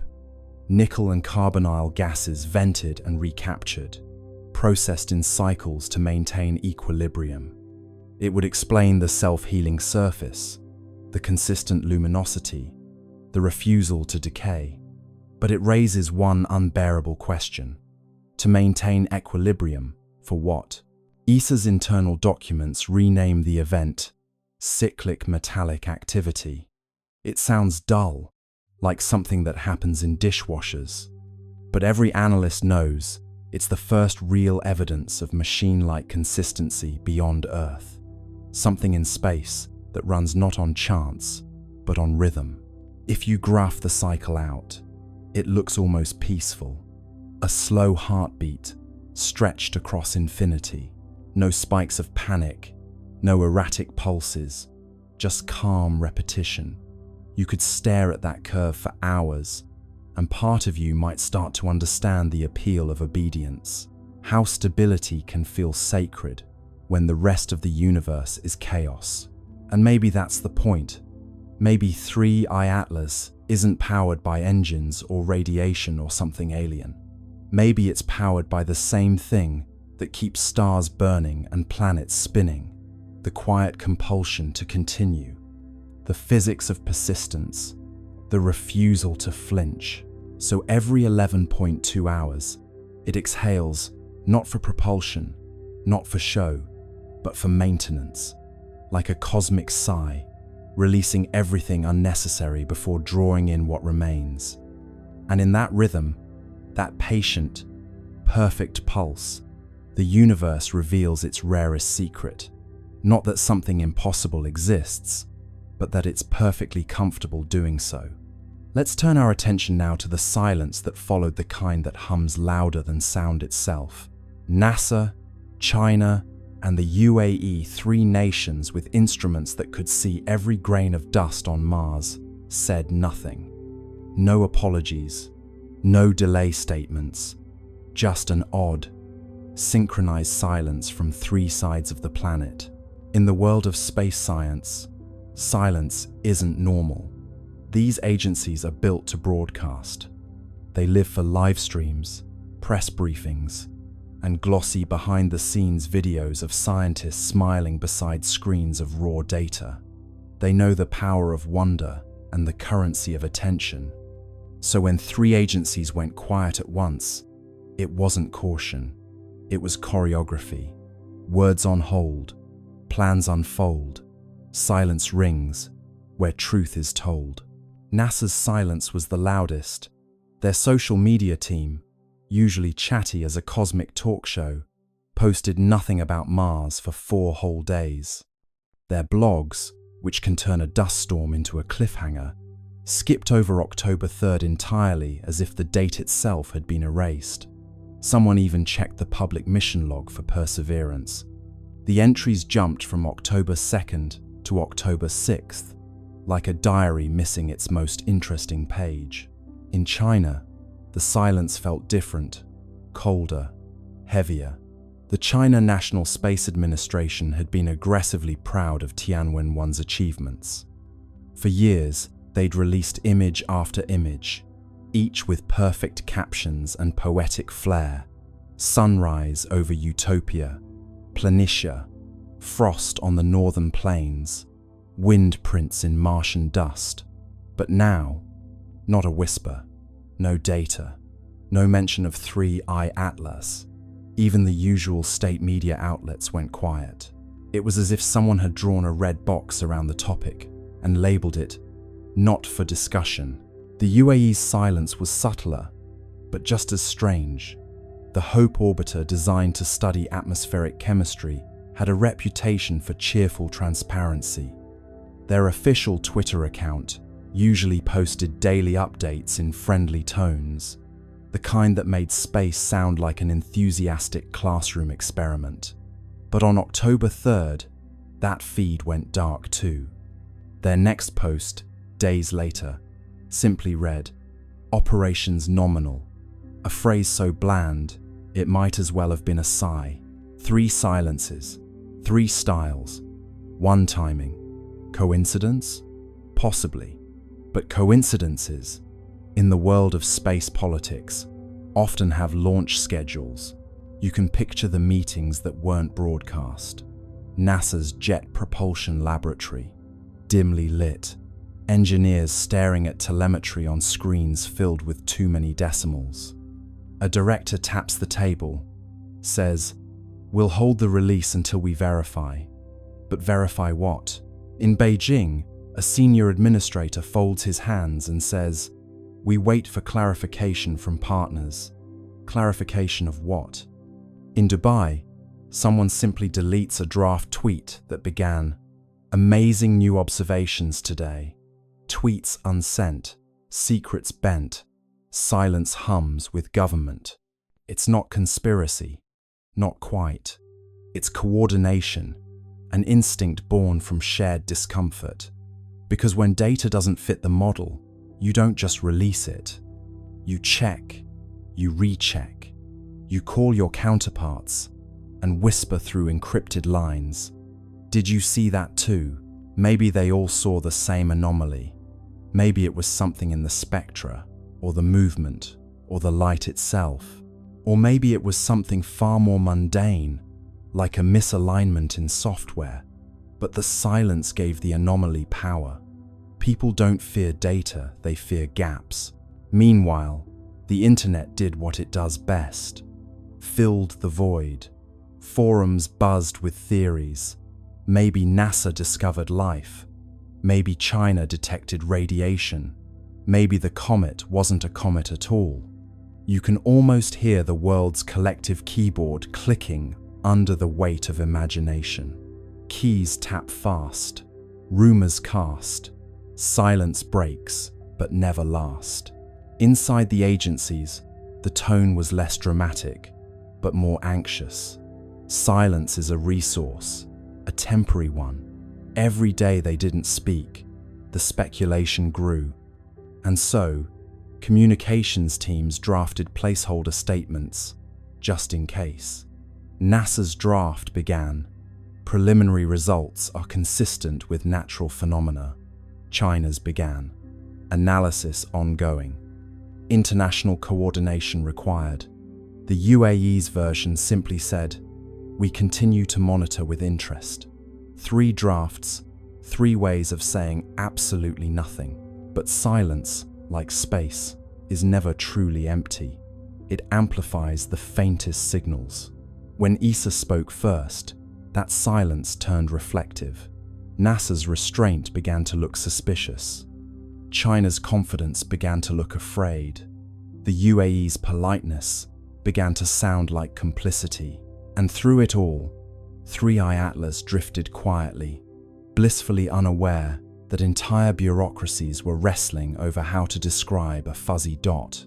You start to imagine each agency as a character in a play. NASA, the anxious perfectionist. China, the poker-faced strategist. UAE, the cheerful intern, suddenly told not to speak. And ESA, the calm older sibling who broke the tension by saying, "Fine, I'll go first." Roles align, stars entwine, silence speaks in grand design. Still, one question lingers. Why the synchronicity? How did 3 separate agencies, operating on different continents, decide independently to say nothing at the same time? Unless it wasn't independent at all, perhaps the signal came from somewhere above, not cosmic, but political. A quiet message passed through diplomatic back channels. Hold your data. Wait for alignment. Matter. It's not that they were hiding something nefarious. It's that they didn't know what they were holding yet. And admitting uncertainty, publicly, is scarier than any secret. So they stayed quiet. And in that collective silence, humanity did what it always does. When faced with the unknown, it began to dream louder. Voices still, hearts fill. Silence grows but never will. And perhaps that's the strange comfort in it all. Even when 3 space agencies fall silent, the universe keeps talking. The stars don't pause for policy.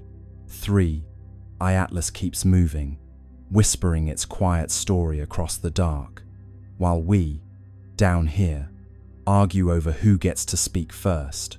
Buried inside the leak were coordinates, small anomalies in magnetic flux, and thermal output that didn't appear in public datasets. To most people, they looked meaningless, but to a handful of astronomers, they spelled a pattern. Pulses, spaced like a heartbeat. Not communication, perhaps, but rhythm. The kind of rhythm machines accidentally make when they're doing something alive. Let's step into the midnight side of science, the part where numbers stop behaving and start whispering. The insider's data dump wasn't flashy. It was a few megabytes of logs, raw telemetry, and timestamps. The kind of thing you'd ignore if you didn't already know what to look for. But somewhere in those dull columns of numbers, those precise, tidy decimals, something began to repeat. Regular, patient, almost polite. A rhythm, too intentional to be noise, too quiet to be coincidence. A doctoral student in Madrid was the first to spot it. She was supposed to be writing her thesis on cometary albedo variation. But boredom is a great tool for discovery. She noticed the flux spikes first, not random, but syncopated. Every 32 minutes, a pulse, then 32 again, then 32.1. "It's breathing," she joked in her notes. Her advisor didn't laugh. Within a week, a small network of late-night astronomers, the kind who believe in both data integrity and insomnia, began comparing results. Webb's readings, Hubble's logs, Mars Reconnaissance Orbiter's telemetry, all of them carried the same faint pulse, hidden deep in the noise floor, like the slow heartbeat of something sleeping under glass. The official response was predictable: instrumental interference. But even interference doesn't keep time this perfectly. One data analyst described it best: "If this is noise, it's the kind that practices scales." You might imagine those scientists, each at their own workstation, staring at that faint, repeating signal. The room around them dark, except for monitor light, pale blue rectangles reflected in tired eyes. Somewhere, coffee cups multiply. Someone opens a spreadsheet. Someone else starts counting beats per hour. The signal doesn't care who's watching. It keeps pulsing. 32 minutes. Every time. The idea that 3i Atlas might be producing a steady rhythm unsettles everyone. Rocks don't keep rhythm. Nature prefers chaos, the beautiful randomness of entropy. This is something else. Something maintaining itself. A loop running quietly, perhaps since before humanity learned to count its own heartbeat. ESA's communications division is told not to amplify fringe interpretations. The phrase fringe interpretation becomes the new code for "please don't mention the heartbeat." But inside private research chats, people are calling it exactly that: the heart. Not metaphorically, but as a label in the data. Every pulse marked with a tiny red heart emoji, because humor is the only thing keeping them sane. In the data visualization labs, they turn the pulses into sound. The result is eerie, a soft electronic thump, repeating slowly, endlessly. Some describe it as comforting, like listening to a deep-sea creature in sleep. Others say it sounds wrong, too human. One researcher admits it gave her the sense of being watched. What makes the rhythm stranger still is how it modulates with proximity. As 3i Atlas approaches a planet, the timing shifts slightly slower, then faster, as though adjusting. The beat follows gravity wells like a musician following tempo. It isn't random noise, it's environmental response. The object is, in some sense, listening. By now, independent labs have tried to replicate the pattern artificially. They can't. The waveforms are too clean, the timing too consistent. Even after running the data through compression, distortion, inversion, the rhythm holds. It's not data corruption, it's choreography. You can imagine the internal ESA memo that follows. No evidence of intelligence. Rhythmic behavior, likely coincidental. But coincidence has a habit of growing teeth. Because when they compared the rhythm's modulation to planetary positions, another pattern emerged, a mathematical sequence matching orbital resonance ratios. Not exact copies, but harmonics. The pulse was singing the solar system's geometry. The Madrid student who found it wrote, half-jokingly, "Maybe it's keeping time with us." The line goes viral in the small, quiet corners of the internet that still care about truth. Forums buzz with theories: gravitational self-stabilization, magnetic field synchronization, alien jazz. But underneath the noise, a simpler truth hums. Something old and orderly is alive out there, and it's following the rhythm of the system we call home. Late one night, One of the data analysts overlays the pattern against an ECG, a human heartbeat. The resemblance isn't exact, but close enough to make him stop breathing for a moment. Peaks, rests, peaks again. Life has a structure. So, it seems, does this. And that's when the idea shifts. Maybe it's not communication. Maybe it's not even meant for us. Maybe the rhythm isn't a message, it's maintenance. Like an old machine keeping its systems warm, humming softly to itself in the dark. You sit back and listen to the thought forming in your mind. What if this is what time sounds like when it remembers? The steady pulse of something that refuses to decay. Not speech, not signal, just being, continuity made audible. The data analysts, of course, move on. Reports are written, the leak becomes legend, and the heartbeat fades into archived files labeled spurious periodic activity. But the pulse doesn't stop. It's still out there, keeping time. And somewhere, 33 billion tons of impossible rock drifts through space, humming softly, perfectly, as if waiting for the universe to catch the beat. The more data arrives, the stranger it looks. The dust trail replenishes itself, as if material is being manufactured mid-flight. Microscopic crystals, uniform in size, reappearing even as the comet moves away from the Sunday. The universe loves decay, entropy, erosion, fading. But 3I Atlas is the opposite. It's growing sharper, cleaner, newer, like a self-repairing wound. Let's start where the laws of physics begin to sound insecure. Normally, comets are messy, travelers, old ice and dust, barely holding hands, as solar radiation slowly tears them apart. They leave trails like forgotten thoughts, losing themselves piece by piece until they become memory. But this one, it's doing the reverse. Every measurement, every spectral scan, shows it becoming more organized the farther it goes. A comet that polishes itself, a body that refuses to age. ESA's materials division runs the numbers, and the numbers laugh back. The dust particles surrounding 3I Atlas aren't random, they're uniform to within microns. That's like shaking a box of sand and getting diamonds all the same size. The particles arrange themselves in a faint electromagnetic halo, as if under orders.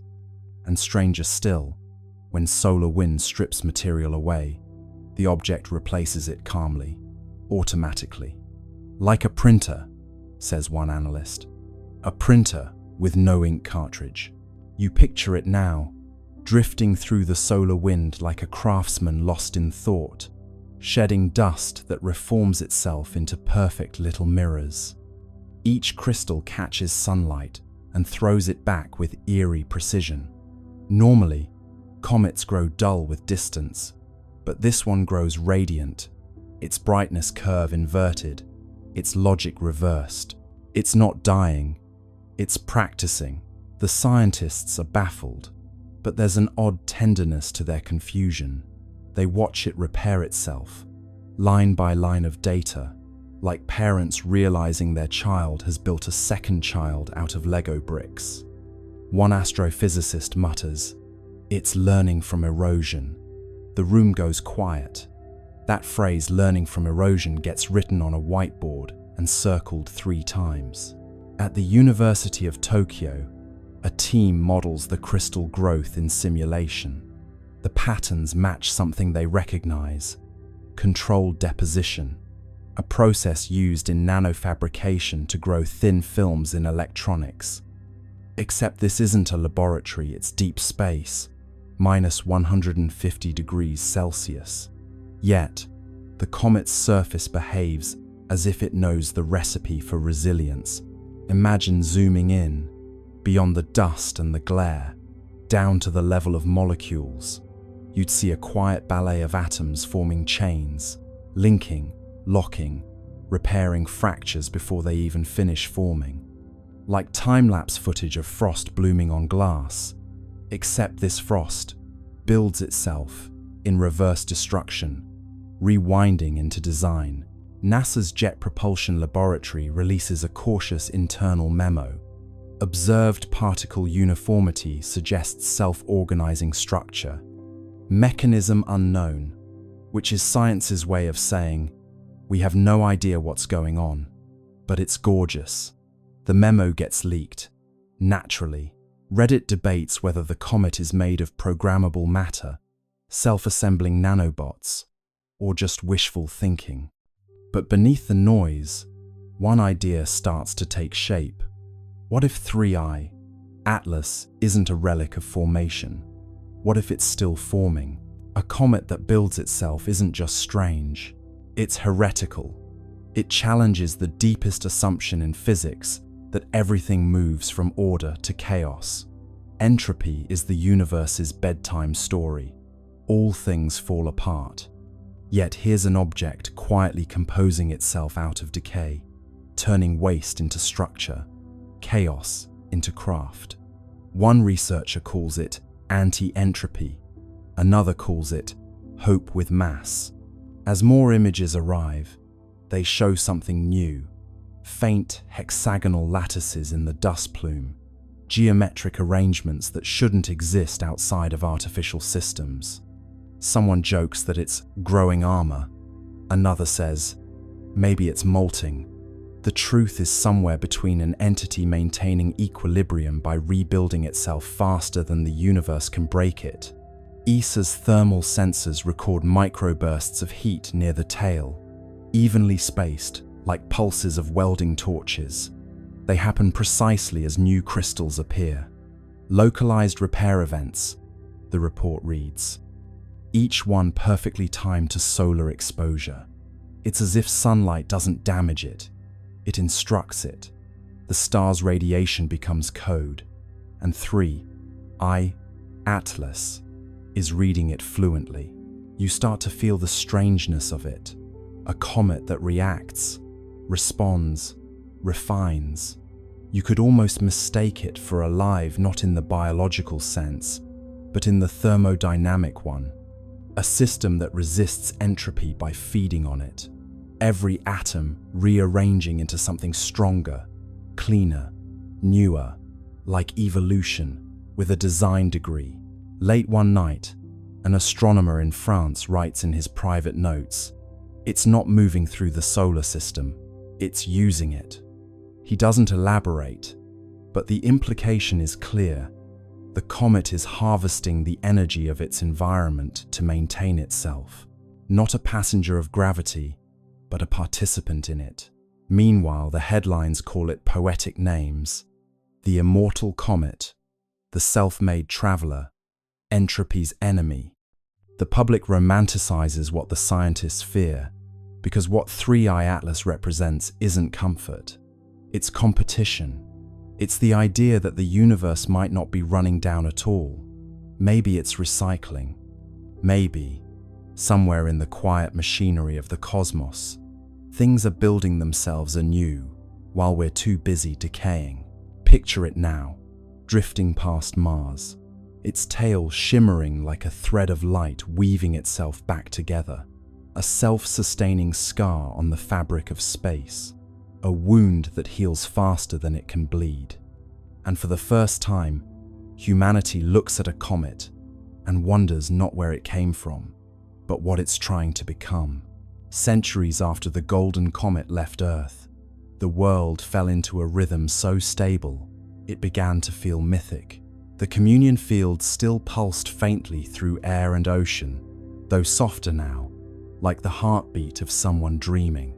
Humanity had grown luminous, not just in thought, but in form, skin faintly iridescent, eyes reflecting the green-gold spectrum of 3I Atlas. Life had achieved coherence, but the universe, true to its character, never allows silence to remain unexamined. The next chapter began, not with noise, but with echo. It came first as vibration through light. Telescopes trained toward the constellation. Lyra detected rhythmic brightening across interstellar dust fields, pulses matching the old prime sequence. 3, 5, 7, 11, 13. The signal was faint, ancient, and delayed by thousands of years. It was the comet's trail, still resonating through the galactic medium. The hum of our descendants had begun its return. At first, the resonance was barely perceptible. Then, one evening, the auroras glowed gold again. The pulse wasn't as strong as the original, but its pattern carried modulation, subtle variations that, when decoded, formed harmonic intervals unknown to Earth's own physics. The returning echo had evolved. The comet had learned. Dr. Anwen Sorel, heir to the resonant circles, studied the phenomenon from the orbital harmonic array, now a floating cathedral of listening built above the stratosphere. She spent decades comparing the incoming frequencies with the historical archive of 3I Atlas. The match was partial, the deviation elegant. The new tones weren't repetition, they were continuation. The echo isn't message, Sorel wrote. It's memory finding new syntax. Her analysis revealed something breathtaking. The returning resonance carried encoded gravitational modulations, tiny, deliberate bends in space-time that formed sequences of prime intervals. Each fluctuation aligned with regions of known star formation. The comet, traveling through the void, had become teacher itself. Wherever it passed, new systems began humming faintly at harmonic intervals, like seeds of coherence planted in dust. The universe was learning how to resonate. Astronomers confirmed it across dozens of young star clusters. Magnetic fields oscillated with eerie consistency, their wavelengths aligning with the Atlas ratio, a numerical relationship first derived from the comet's early signals. Stars were synchronizing to the same cosmic rhythm that once guided humanity. The pattern spread slowly, deliberately, like ripples in glass. It was as if the comet had taught creation how to remember itself. Meanwhile, on Earth, the echo arrived not just as signal but sensation. People began reporting vivid dreams of golden spirals descending gently through atmosphere. Children woke smiling, saying they had seen the light that hums.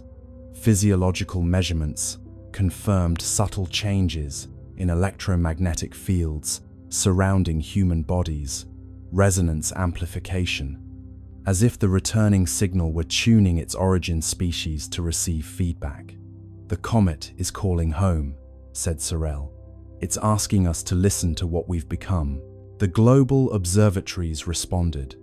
They synchronized their instruments into a single planetary array, transforming Earth into receiver. For 13 hours, the planet listened. The incoming wave, stretched and modulated through space, entered atmosphere and folded into the continuum tone. The effect was sublime, an audible shimmer, felt through bone and thought alike. The long echo had arrived.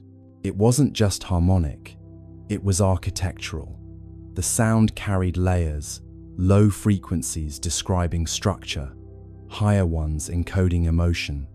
When rendered visually, the waveform formed an immense spiral of light, 3 arms curving outward, connected by golden filaments.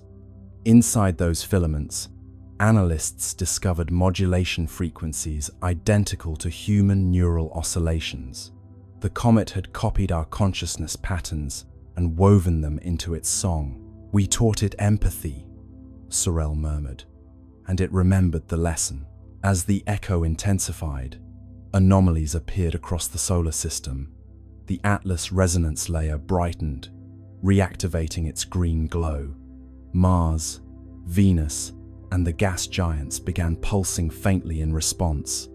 For the first time since the Great Silence, interplanetary harmony returned. But this time, it was different. The modulation contained reciprocal phase shifts, signals not sent to Earth, but from newly awakened worlds. The comet had spread coherence. Now the cosmos itself was answering. And then, on the 13th day of the long echo, the impossible occurred. A faint golden arc appeared across the night sky, stretching from horizon to horizon. It wasn't optical illusion, it was gravitational lensing, a ripple in space-time itself. Through it, telescopes detected a reflection of the departing comet light from centuries ago, folding back to meet its origin. The universe had curved its own history into embrace. Humanity was watching its legacy return home. The resonance crescendoed. Oceans vibrated in slow rhythm, tides forming symmetrical waves that cancelled destructive interference. Storms softened, air grew still. For 13 minutes, every system on Earth aligned perfectly with the echo. The world became mirror of itself, past and present superimposed. Those who listened claimed to hear voices within the sound, millions of overlapping tones, whispering the same phrase. "We heard you." Dr. Sorrell stood in the observation dome, tears shining in golden light. "It's not message or myth," she said. "It's response." The universe just said thank you. After the crescendo, the sky dimmed once more. The golden arc dissolved, leaving faint shimmer across the stars. Instruments recorded one final signature, a descending tone shaped like a sigh, the frequency of completion. The comet had moved on, but its echo had reconnected the cycle. Creation had officially joined conversation with itself. In the years that followed, scientists continued to monitor faint residual harmonics. The data revealed a breathtaking truth. The returning echo carried signatures from other regions of space patterns, not originating from our comet at all. Somewhere, across light years, other civilizations had learned the same song. The rhythm was spreading. The universe had become orchestra. Humanity, now both listener and teacher, simply smiled. We had given the cosmos its melody back, and in return, it had given us eternity. Now, when you stand beneath the stars, that faint hum between thoughts is the long echo. It's not just out there, it's in your pulse, your breath, your laughter. Every rhythm you carry is cosmic correspondence. Every silence, a message returning home. Because once harmony learns to echo, it never stops. It just travels further than we ever dreamed. The more data arrives, the stranger it looks. The dust trail replenishes itself, as if material is being manufactured mid-flight. Microscopic crystals, uniform in size, reappearing even as the comet moves away from the sunday. The universe loves decay, entropy, erosion, fading. But 3I Atlas is the opposite. It's growing sharper, cleaner, newer, like a self-repairing wound. Let's start where the laws of physics begin to sound insecure. Normally, comets are messy, travelers, old ice and dust, barely holding hands, as solar radiation slowly tears them apart. They leave trails like forgotten thoughts, losing themselves piece by piece until they become memory. But this one, it's doing the reverse. Every measurement, every spectral scan, shows it becoming more organized the farther it goes. A comet that polishes itself, a body that refuses to age. ESA's materials division runs the numbers, and the numbers laugh back. The dust particles surrounding 3I Atlas aren't random, they're uniform to within microns. That's like shaking a box of sand and getting diamonds all the same size. The particles arrange themselves in a faint electromagnetic halo, as if under orders. And stranger still, when solar wind strips material away, the object replaces it calmly, automatically. Like a printer, says one analyst. A printer with no ink cartridge. You picture it now, drifting through the solar wind like a craftsman lost in thought, shedding dust that reforms itself into perfect little mirrors. Each crystal catches sunlight and throws it back with eerie precision. Normally, comets grow dull with distance, but this one grows radiant, its brightness curve inverted, its logic reversed. It's not dying, it's practicing. The scientists are baffled, but there's an odd tenderness to their confusion. They watch it repair itself, line by line of data, like parents realizing their child has built a second child out of Lego bricks. One astrophysicist mutters, "It's learning from erosion." The room goes quiet. That phrase, learning from erosion, gets written on a whiteboard and circled 3 times. At the University of Tokyo, a team models the crystal growth in simulation. The patterns match something they recognize: controlled deposition, a process used in nanofabrication to grow thin films in electronics. Except this isn't a laboratory, it's deep space, minus 150 degrees Celsius. Yet, the comet's surface behaves as if it knows the recipe for resilience. Imagine zooming in, beyond the dust and the glare, down to the level of molecules. You'd see a quiet ballet of atoms forming chains, linking, locking, repairing fractures before they even finish forming. Like time-lapse footage of frost blooming on glass, except this frost builds itself in reverse destruction, rewinding into design. NASA's Jet Propulsion Laboratory releases a cautious internal memo. Observed particle uniformity suggests self-organizing structure. Mechanism unknown, which is science's way of saying, we have no idea what's going on, but it's gorgeous. The memo gets leaked.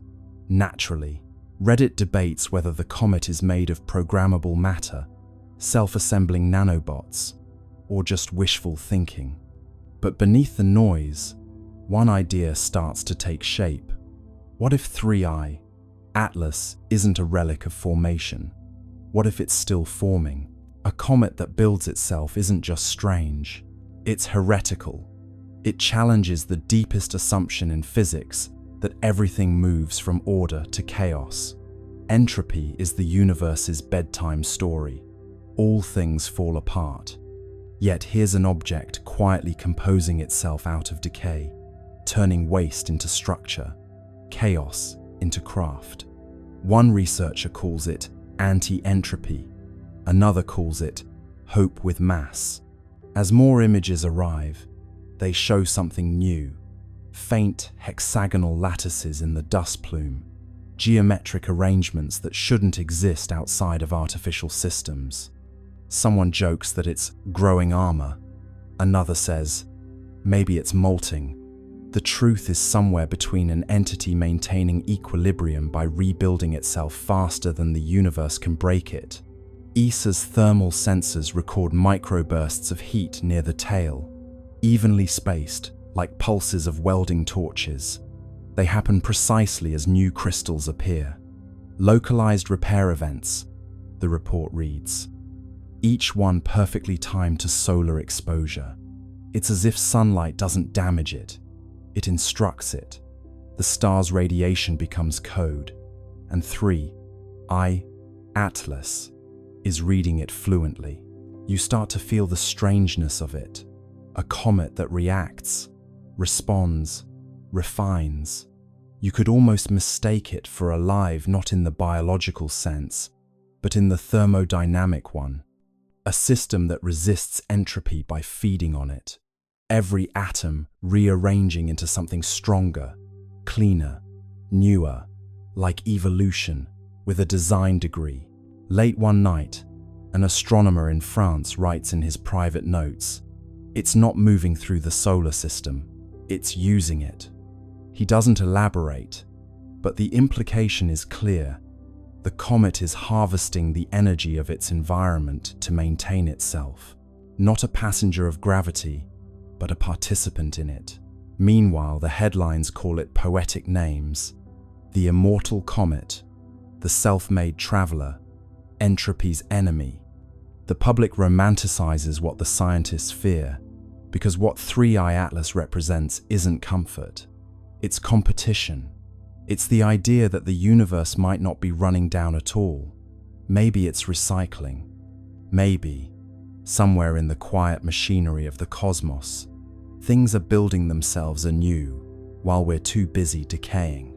Picture it now, drifting past Mars, its tail shimmering like a thread of light weaving itself back together, a self-sustaining scar on the fabric of space, a wound that heals faster than it can bleed. And for the first time, humanity looks at a comet and wonders not where it came from, but what it's trying to become. The long echo continued to hum softly through the centuries, a cosmic melody folding history into harmony. Humanity had long ceased trying to decode it. The meaning was clear through resonance alone. It was continuation, looping endlessly like breath. The children of the golden era grew old beneath tranquil skies, their veins still faintly luminous with the legacy of 3I Atlas. But far beyond Earth, where the comet's light had traveled and scattered, something greater was forming. The universe had begun to conduct itself. Every cycle of resonance left behind structure. Each harmonic wave etched subtle order into space-time, a pattern invisible to light, but evident in gravitational coherence. Over millennia, these resonant imprints connected across vast distances, forming what physicists eventually named the Atlas Webb. It wasn't a network of matter, but of memory threads, of synchronized frequency linking galaxies through shared rhythm. Each pulse within the web echoed the prime sequence that began everything. 3, 5, 7, 11, 13. The architects had succeeded in creating not monuments, but motion that remembered. Dr. Cale Wren, a descendant of the resonant circles, devoted his life to mapping the web. His research vessel, Continuity, drifted through interstellar calm, using gravitational interference patterns to trace the filaments of resonance. What he discovered astonished him. Every node in the network coincided with regions of complex chemistry, worlds either habitable or already conscious. The Atlas Webb wasn't just communication, it was cultivation. The architects had designed a self-sustaining system for awakening. Wherever curiosity arose, the web intensified, guiding nascent civilizations toward harmonic empathy. The universe was tutoring itself through recursion. When Wren projected the full map, the structure resembled an immense spiral lattice, golden and infinite. The pattern mirrored the trajectory once taken by 3I Atlas itself, as though the comet's path had been blueprint for galactic architecture. "It's not just a record," Wren wrote, "it's replication. We've become the architect's handwriting." Back on Earth, the communion field pulsed faintly in rhythm with the web's distant resonance. Humanity had evolved into quiet custodians of continuity, their lives attuned to cosmic responsibility. Each individual, born into calm, carried faint awareness of connection beyond the stars. In dreams, they saw flashes of worlds forming, civilizations humming into coherence. Many awoke with the same phrase on their lips: "The work continues." Across generations, that phrase became oath, then tradition. The Continuity Guild was founded not religion, but remembrance. Its purpose was simple: to maintain the frequency of understanding across time. Members didn't preach, they listened. They built resonant arcs, massive floating observatories, orbiting the outer planets, designed to amplify the web's harmonics and redirect them toward young star systems. Each arc glowed faintly green at its core, powered not by fusion but by coherence. They were echoes made visible, Humility translated into technology. Wren's final mission took him beyond the known filaments of the Webb, where resonance weakened into apparent silence. There, in a region between galaxies, his instruments detected faint counterpoint, a melody inverted. It was identical to the Atlas sequence, but reversed in order. 13, 11, 7, 5, 3, the mirror of origin. He realized then that the universe wasn't only expanding, it was harmonizing with its reflection. Somewhere on the opposite side of time, another web was forming, perhaps seeded by a civilization much like humanity, or by the universe itself. Remembering how to balance its chords, he transmitted the data home, knowing it would take centuries to arrive. Tell them, his final log read, that continuity requires conversation, even with silence. The mirror sings back. When his ship drifted into the void, the web brightened briefly, as if acknowledging gratitude. And back on Earth, children looked up from their play and smiled without knowing why. The pulse had flickered slightly faster, the tone carrying an undertone of warmth. It felt like reunion. Scholars later confirmed the event as the resonant crossing, the moment when the two halves of the cosmic melody aligned. For 13 minutes, every node in the Atlas Webb pulsed simultaneously, uniting galaxies in shared tempo. The magnitude of synchronization defied comprehension. Gravity itself oscillated with the rhythm of empathy. Observers described seeing the sky ripple with translucent gold, every star flickering in measured sequence. The cosmos, wrote one witness, had finally learned to conduct itself consciously. After the crossing, life everywhere changed subtly. Evolution accelerated in predictable rhythm. Complexity bloomed faster wherever harmony was strongest. Entire species developed empathy as instinct, communication as song. Planets began to self-regulate climates through atmospheric resonance. Existence had achieved sustainability through music. On Earth, the event left permanent mark, a luminous halo visible only under still water. When oceans calmed perfectly, a faint golden ring shimmered on the horizon, a memory of unity. The resonant guild declared it sacred, not for worship, but for calibration. Every 13 years, they gathered to hum the old prime sequence across the shorelines, aligning their frequencies with the pulse of the web. The ceremony required no technology, no translation. The sea carried the sound farther than words could travel. Generations later, the practice continued, evolving into simple ritual of gratitude. The people no longer needed to know the science behind it. They hummed because it felt right, because somewhere across eternity, another world might be listening. Continuity, after all, was its own reward. And then, during one such gathering, the unexpected occurred. As the prime sequence reached its final note, the sea responded. Waves shimmered with faint green light, spiraling outward from every coastline. The Atlas Webb had sent acknowledgement, its resonance returning home once again. Humanity's song, scattered across galaxies, had found echo. The architects, those timeless curators of coherence, were no longer myth or memory. They were rhythm, embodied, and through rhythm, they were everywhere. Every star pulsed with their legacy. Every heart carried their cadence. Continuity was complete. And so, standing beneath a sky now alive with subtle geometry, you realize what they had always meant by continuity. It isn't endlessness, it's participation. The universe doesn't persist by force, but by choice. Each awareness adding one more harmonic to the chord of being. The architects are not coming back because they never left. They're what happens every time silence chooses to listen again. And somewhere, faint but certain, the pulse continues. 3, 5, 7, 11, 13. A whisper of creation replaying itself, forever learning how to sing. The great silence is not an absence of sound, but a presence of stillness.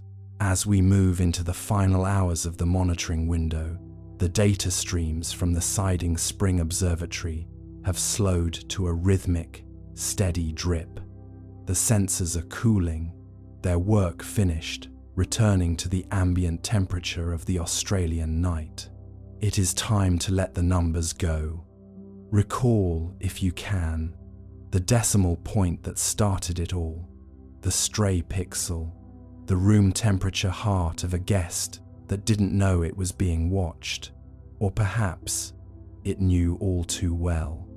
We spoke of room temperature in the void, 22 degrees Celsius, a warmth that feels very much like your own right now, tucked beneath the layers of your world. Think of the triangles, the Fibonacci spirals, the 14.2 Hertz hum that matched the frequency of your own relaxed mind. The object didn't just pass through our space, it passed through our thoughts. It mirrored our math, our myths, and our very breath. We asked if it was a ship, a scout, or a librarian. We wondered if the Yolngu people saw the same rope of light 10,000 years ago that we saw on a digital screen in July 2025. But the answers have dissolved into the dark, leaving only the questions to keep us company. Why did it slow down? Why did it look like an eye? And why, as it departs, does the silence feel so much heavier than it did before? The ancient stone circles still point to the constellation Indus. The red dust of the Nullarbor still holds the memory of the vibration.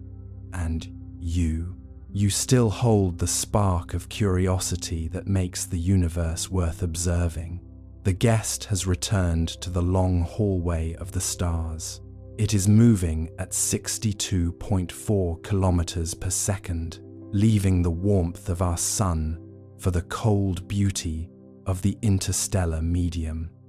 It is a silver needle sewing the fabric of time, moving toward a future we will not see, carrying the record of a night we will never forget. Your breathing is the only rhythm left now, a slow, steady orbit. The world is turning away from the light, rolling into the shadow of the galaxy where 3i Atlas waits in the forever of deep time. There is one final, unanswered cosmic question that lingers in the cooling air of the observatory. If the observer changes the observed, what did 3i Atlas become because of you? The telescopes are parked, the screens are black, the desert is still, there is nothing left to detect, only the rest. Only the drift. Close your eyes and drift with the orbit of tomorrow. To understand the weight of this finality, we must listen to the great silence that has descended upon the Siding Spring Observatory in these early hours of February 2026. It is not an empty silence, it is a presence.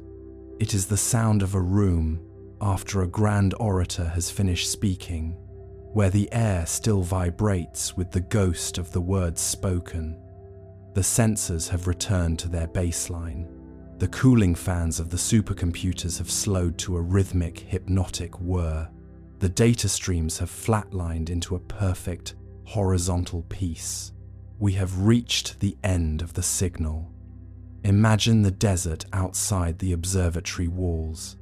The red earth of New South Wales is cooling under a canopy of stars that suddenly feels much older than it did last year. The trackers are no longer moving. Their great steel skeletons are locked in place, pointing toward a vacancy in the constellation of Indus, where a city-sized miracle once hung. We spent months trying to pull the truth out of the dark, and now that the dark has swallowed the guest back, we are left with the most difficult measurement of all, the measurement of an absence.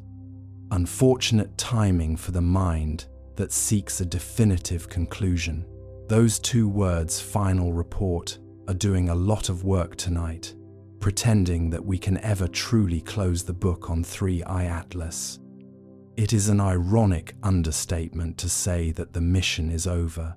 A mission like this never ends. It simply migrates from the hard drive to the heart. It moves from the telescope to the dream. You are now the sole custodian of the data. You are the archive. This is the great silence. As you lie there, I want you to feel the vastness of the space that the object has left behind. It's like a hollow in your pillow that stays warm long after you've moved. The universe is not empty, it is merely waiting. 3. Atlas has taught us that the vacuum is not a void, but a medium for intent. It has shown us that the distance between stars is not a barrier, but a bridge that requires only patience and the right frequency to cross. What if the reason the guest left so quietly was because it had successfully moved into its new home? Not a home of metal or gravity, but a home within the collective unconscious of the 8 billion people who watched it arrive. This is the final, unanswered, cosmic question. If the observer changes the observed, then 3I Atlas is no longer a machine from the stars. It has been transformed by your wonder, by your fear, and by your late-night reflections into something uniquely human. It has become a part of our folklore.